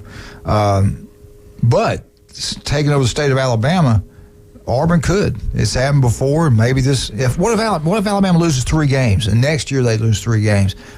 2 bad years in a row, and that's 2 bad years for Alabama. Right. So he will not stay if he puts back-to-back bad years. I don't see savings. If he's not winning, he's not going to stay. I mean, I agree with that, and there's going to be a void in the West, but, Brian Kelly at LSU, I mean, he's still got Georgia, like you're saying, Tennessee. I mean, the SEC's Texas, not getting Oklahoma. any easier. We've seen when some of these teams transfer into these conferences where they're not playing in a really physical conference. They've been struggling. Nebraska comes into the Big Ten and gets whooped. I mean, there's a lot of evidence of that. So I'm not expecting right away. Maybe Texas because they have that such a recruiting base. But to me, it's LSU. It's going to be Georgia. Georgia's the king of the SEC right now. I don't say they're a dynasty yet. I think they got to win a couple more, but the way Kirby's coaching, the way he's recruiting, he's one guy that can be hard on those kids that don't have transfers every single year. So to me, it's going to be tough to take over the SEC, but he can put himself in a position to win it every 2-3 years. And just like they always have, they're going to get the talent. They're going to, they're not scared of Alabama. Those kids grow up playing against them. They want to play against them. So, but I think Georgia is primed to make a big run in the SEC, similar to what Saban's done. Yeah, I think you're right there. Their needs offensive line, I think they addressed it. They bringing in some good players. We all knew how he recruited Ole Miss. Okay, whatever, right, wrong, everybody does things. Nobody's pure, nobody's innocent. Everybody recruits different ways. But he got it done at Ole Miss. Now NIL deals are out there. You can do everything legal. He's going to do a great job. And it seems like Auburn family's getting on the same page. I'm saying watch out. Auburn's going to be good, and they're going to be doing good quickly. I do believe that. I really do. So that's enough on Auburn today. Let's get back to Rob. Do you charge by the hour? Do you charge by the stroke? It all depends. That's what she said. We got to talk business, man. We got to talk business here. I don't want to have to pay Randy for commercial time. Did you paint all this? Yeah. You did a great job. Yeah. Great job. I mean, really, you really did. I'm impressed. Yeah, Auburn's going to be pretty dang good. I think year one is going to surprise some people. And if you've never been, Jim, you've been there. If you've never gone to a game at Auburn, you need to do that. And if you've never played golf before, you need to go play golf at Bay Point. Ryan said he's going to call in. I guess he got busy and can't do it, so I was hoping he'd call in. He'll be here with us next Friday. Bay Point Golf. And if you want a great breakfast before you play or after you get played, that's the best. You get a lot of food for a great price. Go try it out. I think you'll really enjoy that. I wanted you said something, made me think about something. Southern Cal is getting all this preseason love, and they should. This year coming up, they're going to be outstanding. Their record, I think they got a really good shot at making the playoffs in his second year at USC. My question to you two guys, when we go to 2024, is it going to be a Nebraska? And I do kind of think it's going to be a little bit like that. When they've got to go play big physical football teams, Penn State, Michigan State. Y'all laugh, I say Michigan State. I think he's recruited well at Michigan State. I think they're going to be a lot better than people think coming up here. He had a bad year last year, but don't count Michigan State out. No, not at all. Wisconsin, Ohio State. Yeah, even Minnesota, Illinois. Yeah. Bielema. Yeah. So when Southern Cal comes in this league, I do think they're not going to dominate like they did in the West Coast. I think Lincoln Riley's got to change some things up. The one thing at Oklahoma that really hurt them, especially when they got up against better teams, is their physicality. I mean, defense. Right. You remember Georgia? In that game, that was a shootout game. I think it was in the Rose Bowl when they played against the quarterback that plays at Cleveland. Yeah. They just had to turn their ball and hand it off, and it was a 70, 80-yard touchdown run, answered every time. I mean, they have to get more physical in defense. I'm not counting them in the playoff this year. They have some terrible defenses, and Lincoln Riley's had some terrible defenses over the past. And until you get that fixed, I don't see you compete with Georgia's Ohio State. But they got an easy schedule. I'm saying get there. I'm not saying win it. I'm saying get there. I can see that. I can see them getting there. It's similar to kind of the ACC. You got Clemson, Florida State to me that are going to battle for that. TCU got in. Right. Yeah. And they're better than TCU, but they got to get, if they want to actually compete in the playoffs, they got to do something on defense. They try everything. They've had many defensive coaches from Oklahoma to USC. I don't know what the disconnect is. Maybe it's the style of offense they play. Maybe their defense is on the field too much, because USC's got talent. I mean, they got talent everywhere, but until I see that get fixed. Their quarterback is coming back, correct? Yeah, yes. And they're going to be good on offense. What do you think? Do you think it drops off? It has to. Yeah, I think it will. There's not going to be any Arizonas or Arizona States or, Stanford. Oregon State, Washington State. There's not going to be any of those in the Big Ten. Yeah. We'll see. It all depends who they, where they placed and who they scheduled against. But like you said, we just rattled off about 5 teams that would give them a good game every year. You know, especially if you're going. And they got to play them up on the road in December. It's snow. It's not like. I mean, that's why Big Ten teams are constructed different. It'd be nice to go up there and be able to throw the ball 35 times and spread the field, but when you have 30-mile-per-hour winds, it's 10 degrees, and it's snowing, it's just not possible. You have to build your teams a little bit differently, and you have to be able to survive to get to the even playoffs. So they won't be able to run up the middle. Right. You agree with them, too? I agree, because you're going to have to spread the field and run wide, and if you can get 2 good corners and 2 good safeties, you can shut that down and say, okay. I'm like you. The defense, how can they stop anybody run the ball on them? I mean, you go into Wisconsin, Luke Fickell's going to try to run it down your throat. And if you don't have the manhood to stand up to that, you're going to lose. Yeah. All right, let's talk about how much time I got? Oh, heck, we're doing good, man. You're doing an Alabama update now. Well, let's jump into that. We got a plan tonight. You got a game tonight, don't you? That's right. No. We're not going to talk about that. We're going to do that in the last segment. At 8:30, Jim's going to talk to us about what happened last night and what's going to happen tonight. Okay. But Alabama, Bryce Young, if you didn't see it, it was on SEC Network, 12 o'clock. Alabama's Pro Day was going on. And Bryce Young, buddy, he put a show on. He looked good. All the talk is going to be CJ. It's going to be Bryce. Who's going to be the first-round pick? Could it be Anthony Richardson? Heck no. Please, I hope they do. Come on. I just want to prove a point. Hey, I'm with you guys. I'm just saying. All right, what Young did yesterday, he threw the ball 50 times, completed 44 passes, 6 misfires, 4 no fault of Young. 2 passes hit the roof of the indoor practice facility. They working on the deep ball. Yeah. But he showed that he can pinpoint passing. He hit the receivers in stride. All were catchable balls, but maybe one. He made the throws that he needed to make in front of the NFL scouts. So we'll see. Nick Saban What did Nick have to say when he was asked him about the size, his size? He's about the exact same size as the kid that just won the Super Bowl. He's 5'10" something, 204 pounds. Great lateral movement, can throw the ball, extend plays. So this is what Coach Saban had to say. His size never bothered me. his size, measurables, never hurt his performance on the field. You know, we did play in the national championship. We did win the SEC championship, and he did win the Heisman. So I don't think his size hurt him in his production. He's 5'10", 204 pounds. Again, he led Alabama to the SEC championship. Another thing Nick pointed out, he was sacked 39 times. He was put on the ground 39 times from SEC opponents, playoff opponents, things like that. It wasn't like he was playing weak competition. But I don't care what you say. The NFL is a different animal. Absolutely. Right. A different, completely animal. I am worried about size. I'm an Alabama fan. If I had to make a pick, and it's just me, and I love him, and I could be wrong, I would go with I'd go with the kid from Ohio State. He's bigger. And the only reason he's bigger, they're both about the same type players. The year that he won the Heisman, I think CJ was second, right? Right. Second or third. Third, I believe. I think it was third. I mean, it wasn't like he wasn't having. You got to think about it. There's a reason that a team is in the top 5 of the first picks. Right. They're not very good. Right. They How don't good is have that very good offensive line? That's what yeah. And so, therefore, you get sacked 39 times in the NFL, right. and you're going to be get beat pancaked a lot more than you do in college. Yeah. So I see these two quarterbacks as very, even as far as overall talent. They do it differently. All right.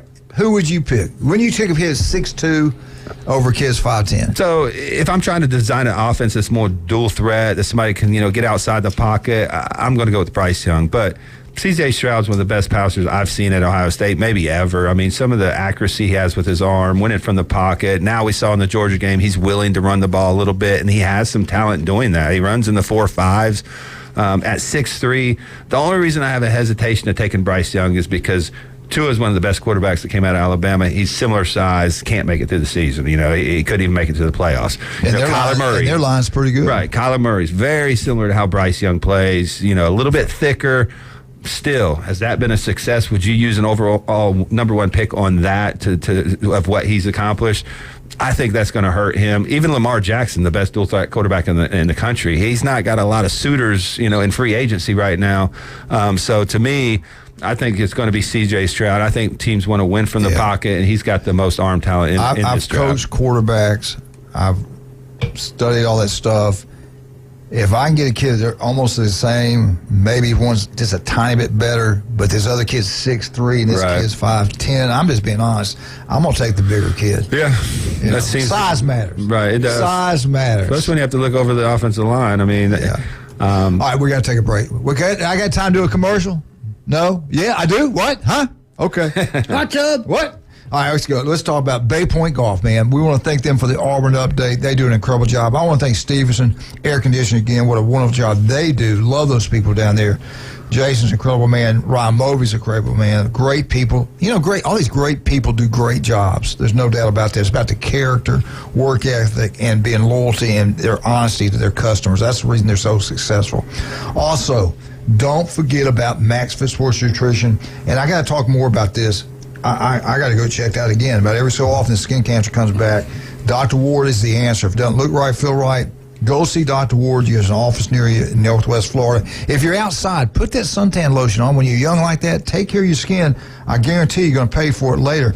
If you sunscreen, not lotion, screen. Look at Jim. What he's paying for. Look at that face. I mean, he did not. He didn't take care of it, and he is paying the price now. He never wore a hat. We were in Cape Coral. He never had on. Never had a hat on.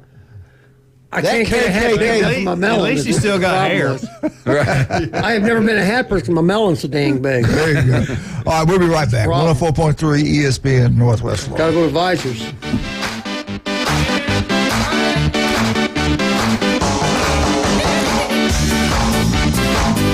104.3 ESPN, Northwest Florida. Hey, troops, Coach Manley from the Coach James Hale Morning Show. Now you can take me with you everywhere you go with the new app from ESPN Northwest Florida. We're going everywhere together. Tyndall Credit Union drive-through window. Hitting the links at the Sunny Hills Golf Course. Sorry there, buddy, didn't mean to hit you that. Testing the margaritas at Los Angeles. That's my best job. And I can take you to the outhouse with me. Some fun, huh? Download the app at Apple Store and Google Play. 104.3 ESPN, Northwest Florida. Sykes Concrete has been in business in this area since 1947, and 3 generations later, they're still going strong. See Sykes Concrete for dirt, sand, rock, and concrete. They can handle any size job from the smallest to the largest. Sykes Concrete pays CDL truck drivers some of the highest wages in Bay County, making $50,000 to $75,000 a year, including holiday and vacation pay, plus health insurance. See Hugh Sykes at Sykes Concrete, 8030 Highway 77 on the right, just north of Southport Elementary School. Los Rancheros has been doing it right for 20 years. Los Rancheros brings a top-shelf dining experience to you with the opening of their beautiful new building. Watch all college and pro games on Los Rancheros' 14 large-screen TVs, with great drink specials daily from 2 to 5, and during all the games. Los Rancheros, the place for live sports and great food on 23rd Street between Jenks and Harrison. If it's Western wear for the whole family you're looking for, there's only one place to shop. That Boot Store. The selections are huge and many of your favorite name brands at affordable prices are available. Want the finest in work clothes? Famous Carhartt work clothes are available too. Open Tuesday through Thursday, 9 till 5, and Friday and Saturday, 9 a.m. till 5:30. Next to Kia 15th Street, Panama City. Remember what Joe always said, keep Jesus in your life every day. It's the Coach James Hale Show. But I believe diversity is an old wooden ship that was used during the Civil War era. Live from the J. Michael Studio.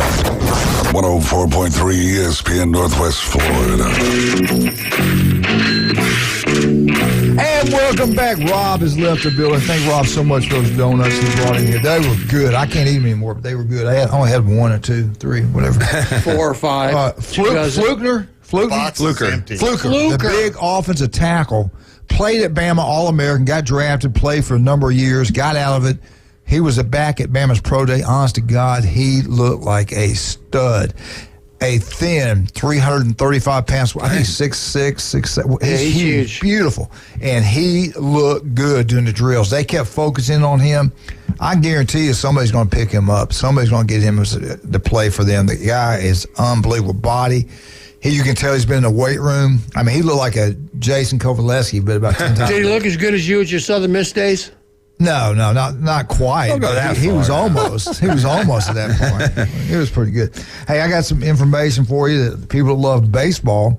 LSU Arkansas opener has been moved up to 12 o'clock. Both these teams are top 5 teams in the SEC. Friday's game, again, was going to be played at 7. Now it's moved up to 12, weather. And there are also concerns about the game Saturday and Sunday. They're on national TV on ESPN. They're concerned about that because the weather's supposed to be kind of bad down that way. So anyway, if you want to watch some good baseball, it'll be on 12 o'clock today. And Jim, they got some good basketball coming on tonight. You want to give us a little rundown what happened last night? And All right, here's last night, okay? First game was an outstanding game. Kansas State, Michigan State went to overtime. I've been watching basketball, played basketball in high school, and been watching it forever. And one of the most entertaining players I've ever seen is that little point guard at Kansas State, Markel Noel. He's 5'8". He had 19 assists. He's 5'8". Yeah. He's unbelievable. It's like some of the passes he makes, and yeah, granted, there's not defense sometimes. I understand that. But some other ones, I mean, he bounced passes through traffic and get perfect. It's like he's unbelievable. Yeah. He was the difference in that game. Him and that Keontae Johnson, the former Gator who collapsed on the court a couple years ago. That was him. Yeah. Wow, I didn't realize that. Yeah. So Kansas State's a lot better than what I thought initially. I was like, Kansas State ain't anything. Man, they got a lot of transfers. And then the second game was UConn and Arkansas, and UConn just blew them out. Oh my goodness. I didn't see that one coming at all. That was a beat. Yeah, that was never. I watched about 10 minutes. Was it about 30 at one time? Yeah, I mean, they ended up winning by 23, and it was over 30, I think, at some point. That game was never in doubt. Yeah, another good game. The third game was Florida Atlantic beat Tennessee. And I'll be honest, I didn't see Tennessee play all year. They can play defense, but, man, they are offensively challenged. I mean, they can't shoot. I mean, I quit watching at halftime. I said, Tennessee looks good. They're going to win this one. Well, Tennessee was ahead by 5 at halftime and ended up losing by 7. So Florida Atlantic can really, that's the problem. Florida Atlantic. Another Rick Barnes special right there. That's why he's my not wife at was talking Texas. about. She goes, "Who's Florida Atlantic?" I said, "Florida Atlantic has won 33 games this year. Now they're 34-3. So I don't care who they're playing. You win 34 games, you're doing something right." He was Bobby Knight's trainer or something. Yeah, he was on his staff. Yeah, something crazy. And then the last game was also another very good game. It was Gonzaga and UCLA, and UCLA had about a 10-point lead with 6-7 minutes to go. Wow. And let it get away from them. But Gonzaga's really good. Yeah, they are. I mean, they've been good for a long time. Really well coached. I mean, UCLA's good too. I had UCLA winning it. I think this year Gonzaga's either come in undefeated or a number 1 seed. They have all this pressure, on them. I think this year they've come in flying under the radar. I think they're a 3 seed. Right. They don't have all that expectation. If they make a Final Four, their fans are finally going to be like, "Oh yeah, we made a Final Four." Usually it's national championship or bust. They're undefeated and overall number 1 seed. I think this is a team that could win it all because they don't have that pressure. They've been there before. Yes. Yeah, they're good. Their system is player friendly. They play defense. One of the shocking things to me, we're in the NCAA tournament. You're fighting for an Elite 8, and you have guys out there just losing their man, not paying attention on defense with minutes left in the game. I mean, that was really, to me, the difference in the Michigan State-Kansas State game. I'm like a guy would turn his head, and it'd be a dunk behind him. Michigan State beat themselves. There were so many defensive breakdowns, and from a Tom Izzo team, that was shocking to me. Yeah, that surprised me, too. Did you see them at the end, too? They both kept calling timeouts at the very end, trying to figure it out. That was good strategy there. Yeah. But if they could hit the free throws, and at the end of the game, nobody really looked like they didn't want to take the shot. They're too nervous. That surprised me. And you're right. There were so many easy points that Kansas State gave up on because there's, like you said, they're out of position or whatever they were doing. When you're a possession game like that, and you got to use the entire shot clock and run your entire offense and struggle to get a shot, then you turn around and a guy just loses his man. That's demoralizing. I mean, you can't win a close game like that, and that's to me what cost Michigan State last night. Yeah. And then for today's games, I'll start with the first one. Is Alabama State? Roll Tide. Let's go. Let's go, baby. Roll Tide. Go Aztecs. And then the next game will be Houston and Miami. Houston and Miami, that's a really good matchup. Who do you like? That ought to be a Final Four game right there because they're both very athletic. That's going to be a good I actually game. got Miami in that game. I'll be honest. I think Houston's kind of limping in a little bit. At the end of the season, they didn't play as well. I know one of their guards was hurt a little bit, but Miami's on fire, and the teams they beat, that Indiana game really opened my eyes. Where's that game played at? I don't know where it's played, but it's 6:15 in CBS. I don't know. Who you like in that one? Huh? Who are you going with? I think Houston's going to win. I think Houston's going to win, too. I think that's going to be the best game of the night, though. And then the next game is Creighton and Princeton. Nobody knows anything. I had to look up where Creighton was. That's in Nebraska. I had no idea. Who cares? Princeton. Nobody will watch that one. Yeah, that one. I love Creighton. I follow basketball pretty well. Creighton's coach is one of the best coaches in the country. I mean, their system. Where's that school located? I think Nebraska. it's in Indiana or Nebraska. Yeah, Nebraska. Okay. I already said that. Creighton Jayhawks. Mr. I don't pay attention. And then the last one is. Where's the last one? is Xavier in Texas. And that'll be a good game. That's a good Texas, baby. Come on, Longhorns. Sean Miller, Xavier. So we got Ohio State in 2 years. So we got 2 SEC schools left. No, you don't. You got one. Texas and Alabama. Texas don't count. Texas and They're Alabama. already claiming some They're Texas. claiming them now, baby. Hey, if they lose, they won't. No, play. they weren't in. All right. They won't be until next year. They'll be. All right. Let's break them. Houston, Miami will be the best game. I Who think. you got? All those games tonight, who you going with? I'm going to take Alabama. Roll Tide. I'm going to take Princeton, Houston, and Xavier. I got everything you said except I'm taking Texas. I got Xavier. I do have Miami in the upset. I think they've been playing extremely well. They're shooting the three-ball really well. Defending, Coach Larinaga is one of the best coaches in the country. I do have Xavier. I got Creighton. What was the fourth game? Alabama, San Diego State. Alabama. Alabama wins that game because I try to forget about Alabama every day. But Alabama. What are you going to do if Alabama loses and there's no precious SEC teams left? What are you going to do? You going to cry? I blame it on the ESPN. If they lose this game, then they can't never happen. It'll never happen. That could never happen. I think Alabama's the favorite right now. I mean, if you're taking a team with their path to the championship. That team that beat UCLA looked pretty good. They did, but, there's a reason y'all are playing killers, and that's because they're talented. Okay, and I've got the winners of the last 20 national championships in basketball. I can't wait to hear them. Okay? I'm not going to read them all. But I'll go with Mr. SEC. Okay. Who's the last SEC team to be national champs in basketball? Florida or either Kentucky? Florida. Who is it? Florida Gators. Florida Gators, you're right.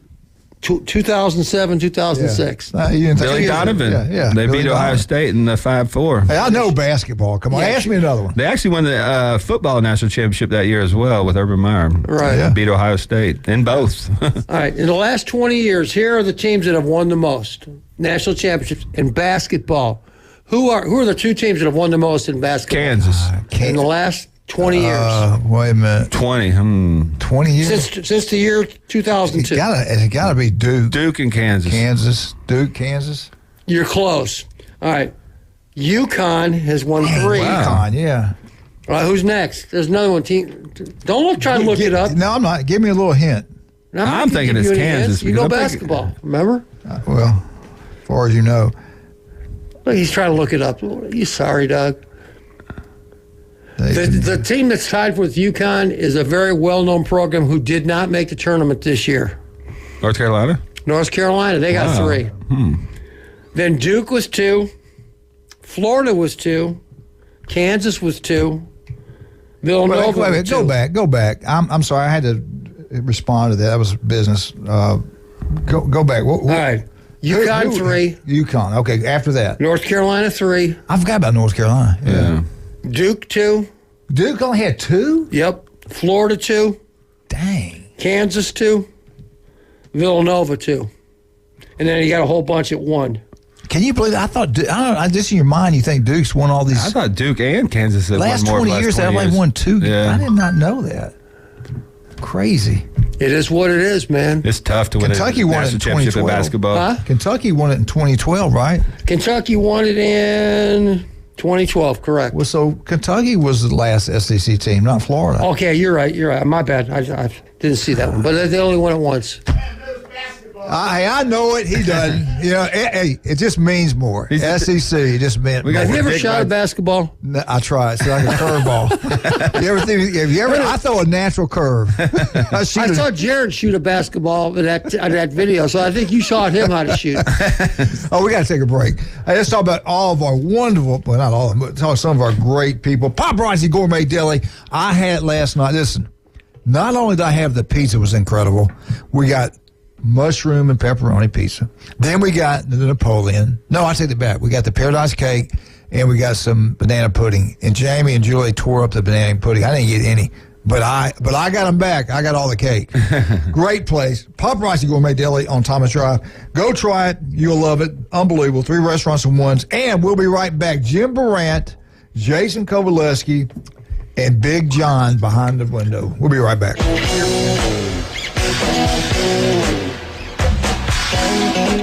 Atlanta Braves baseball is back. Struck out another one. Max Fried is perfect. Swing and a drive. That's hammered deep right. We're your exclusive radio home for the Atlanta Braves. First pitch of the game nails Ronald Acuna Jr. And now the Braves are coming out of their dugout looking at Urania. Hear every exciting home run, every strikeout, and every thrilling victory on 104.3 ESPN Northwest Florida. Friday weather forecast is calling for partly to mostly sunny skies today, 75 to 80, light south winds. The water temperature in the Gulf is 71. Partly cloudy around 68 tonight. Partly sunny over the weekend, spotty showers and thunderstorms. Highs near 80 over the course of the weekend, light south winds. This weather forecast has been brought to you by Earthworks of Northwest Florida. For ESPN Northwest Florida, I'm meteorologist Tim Root. Bestway Portable Buildings has been your portable building specialist since 1989. Before you invest your hard-earned money someplace else, owner Jason Mulder invites you to stop by Bestway and get a quote on just about any size building. And whether you buy with Bestway or not, it's worth the trip just to meet Bestway Buddy. Say hello, buddy. Good boy. Bestway Portable Buildings, just north of Harts Marine on 231, and online at bestwayportablebuildings.com. The best in portable, period. Tell them Buddy sent ya. Chuck was terrible at fishing. He spent many frustrating hours attempting to get results he saw from internet videos, aggravating trial and error fishing trips, and misguided advice from well-intended friends. Chuck is happy now with his newfound success after he visited Bay Breeze Bait and Tackle, where we keep fishing fun, simple, and successful.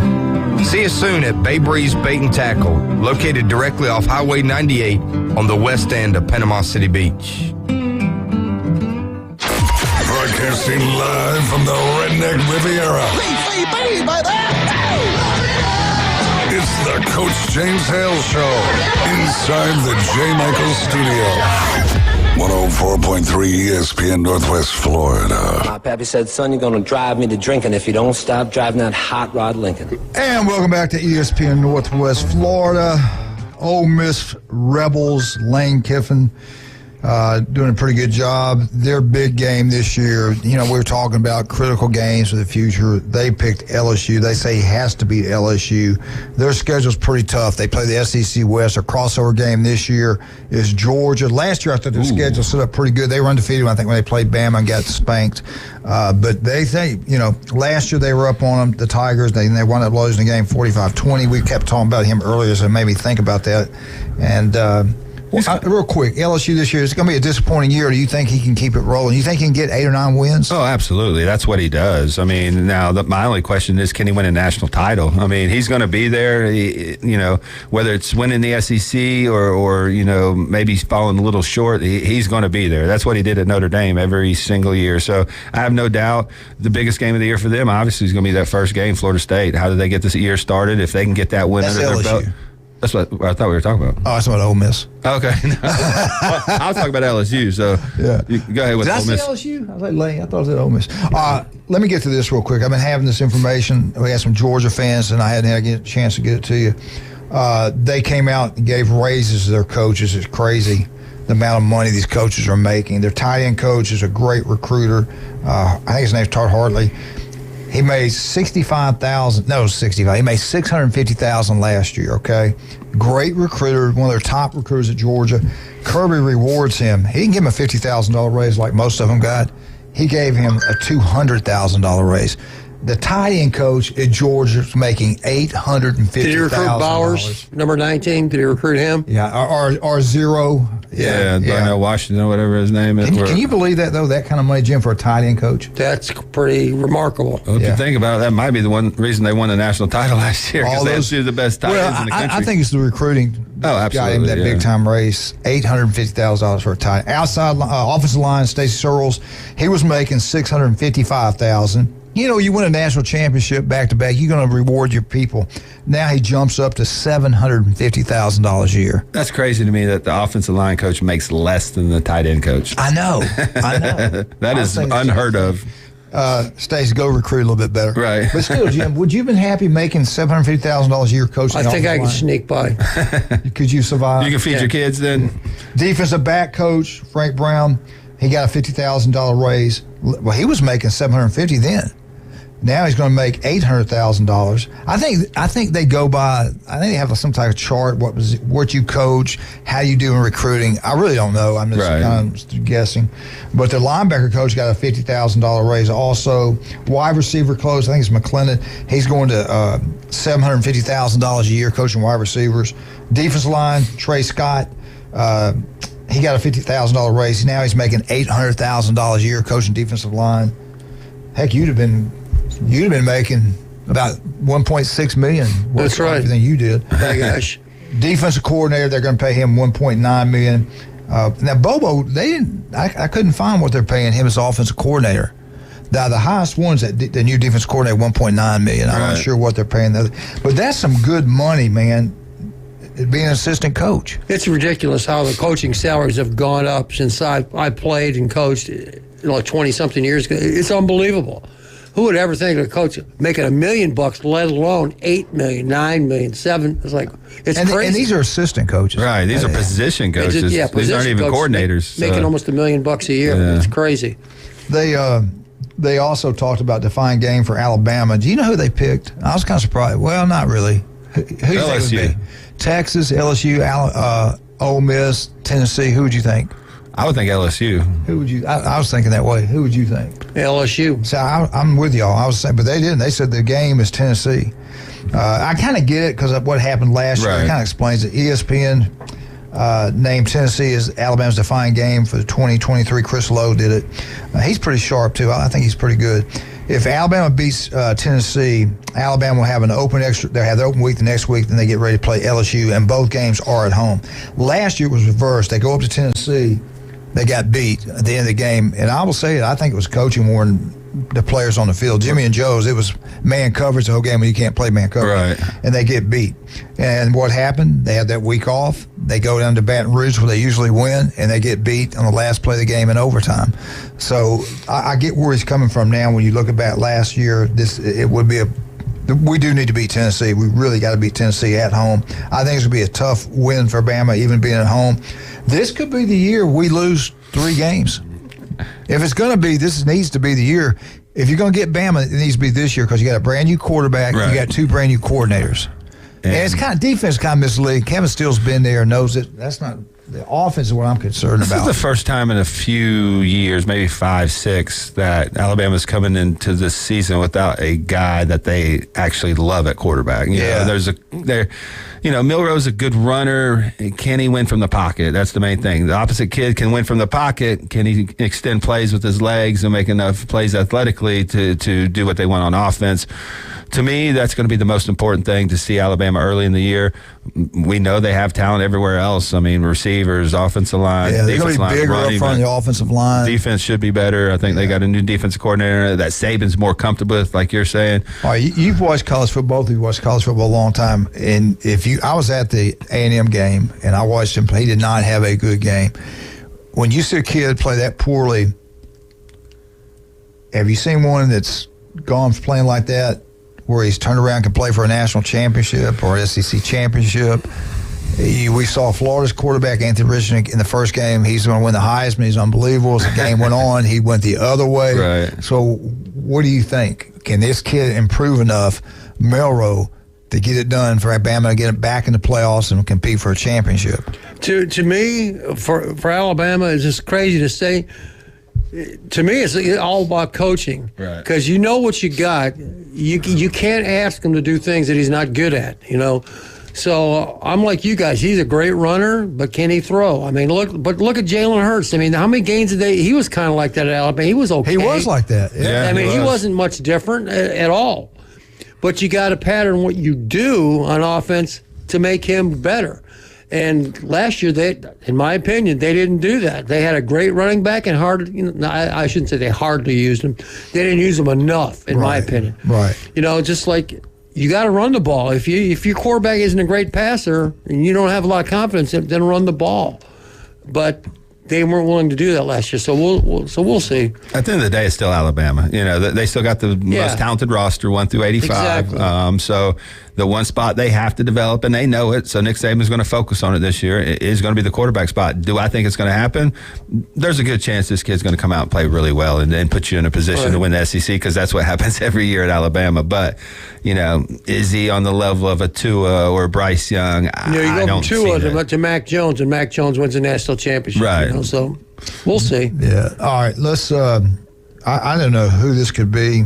I thought about it. They did an arc about it. Kind of a joke, but he said there's one coach in the SEC would like to fight another coach in the SEC, or another head coach. I won't say the SEC. It was Shane Beamer at South Carolina. And I'm thinking, who could it be? Clemson's Dabo? Could it be Kentucky Stoops? Could it be Georgia Kirby Smart? I don't think so. Jimbo Fisher, Texas A&M, Lane, Missouri, or Tennessee. He didn't play. They didn't play Ole Miss last year. Okay. So I'm thinking it can't. I was thinking that too. It can't be him. Who you got? Who does he not like? trying to think who he had. Who could it be? I was thinking their big rivals, Clemson, at the end of the game. I'm going to disqualify myself because I saw this one. Oh, you know the answer? I was surprised. Well, tell the answer because I I'm don't going to say Billy Napier. Actually, it was Sam Pittman at Arkansas. Oh, wow. Really? Sam Pittman would wear him out. Right. Pittman's a big man. Yeah. He'd wear out. What do you think? He could rope dope him, move around? He might have to. He's got his hands on him. He's an offensive lineman. He just need to get his hands on him. Thank you. I know I'm number one. Appreciate it. I would appreciate using that other finger, though, when you tell me that. Dang, man. All right, God, it went by quick. It went by quick today, didn't it? Yeah. We got you Tuesday? Yes. We got you next Friday? Yeah. Okay, good. Jason, let's go out with you. What's going on down Max Fitz? Locally owned. Let's take care of locals, people. Well, some of the best products we have, and it's something that's good for not only athletes, but for mom and pop that wants to lose 5 pounds, is our Intech Evolution. There's 0 sugar, 0 artificial flavoring or coloring, 30 grams of protein, low carbs, so it's really healthy if you just want to drop some body fat and, tone up. We have free samples. Come by Max Fit Sports Nutrition in Pier Park North with our free sample bar, local discounts, first responder discounts, or give us a call, 850-708-3051. So you can lose that weight pretty quick? Oh, absolutely.